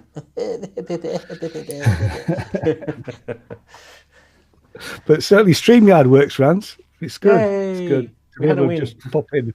If only StreamYard was around in the early days. Hey, Darren. Yeah. Oh, well, at least the we've testing been was out of worth a it. show without it glitching every 5 seconds. You did not see what we had to go through during the week to get this working. It was very interesting indeed. Henrik was great help. Henrik was awesome. And Kent was awesome. And Ian, you were also awesome as well during the week. So, thanks to we all tried you the guys. Zoom, didn't we? We did the Zoom thing. The Yeah. Zoom was a train wreck. Yeah. No. I watched that. That was disastrous, wasn't it? Yeah, we couldn't do Zoom. I only saw it after the event. I wasn't around for doing that at the time. But I did see you having a go. I thought, oh, Ranzee live stream. What's he up to? Oh yeah, that was the Zoom one I saw. Yeah, I remember we're doing the stream thing, and then Ranzee just randomly clicked something, and it suddenly worked. It took the double audio was gone. So. Yeah, I know what it is. What that was? I've worked it out. Yeah, I know what it is. It sounded awful compared to this, which we get. It really sounded terrible. So yeah. Zoom's not really designed for it. That well, maybe it. Well, No, there's a bunch of people talking about what they're going to do next meeting. Yeah. I mean, I don't mind putting up with the powered by a StreamYard logo. I mean, they're giving a service, so who cares? It's no big deal for me. Yeah. But just so you guys, is that the free version you're using? Yeah, I'm not even streaming with them. I'm literally just I'm using the record option, and I'm not even recording either. So it's literally sitting there in limbo, and it's taking the video calls in, and I'm just sharing my Mac desktop, which is on another Mac I've got here. Right. And that's what you guys see here is literally the Mac desktop. So you can see the mouse. There, I can even get it up Ian's nose. There we go. There's the mouse.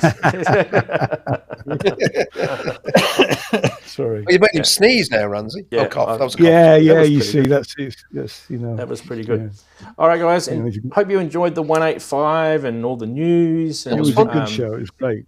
Name That Synth. Enjoyed that. Please, can someone please send me a Name That Synth? It's so hard for me to do this show and the Name That Synth. I am going to do some Ranzee, but it'll be when I get better, obviously. That would be awesome. Yeah. Hopefully you guys enjoyed the Name That Synth this week. I put a hell of a lot of effort into that one.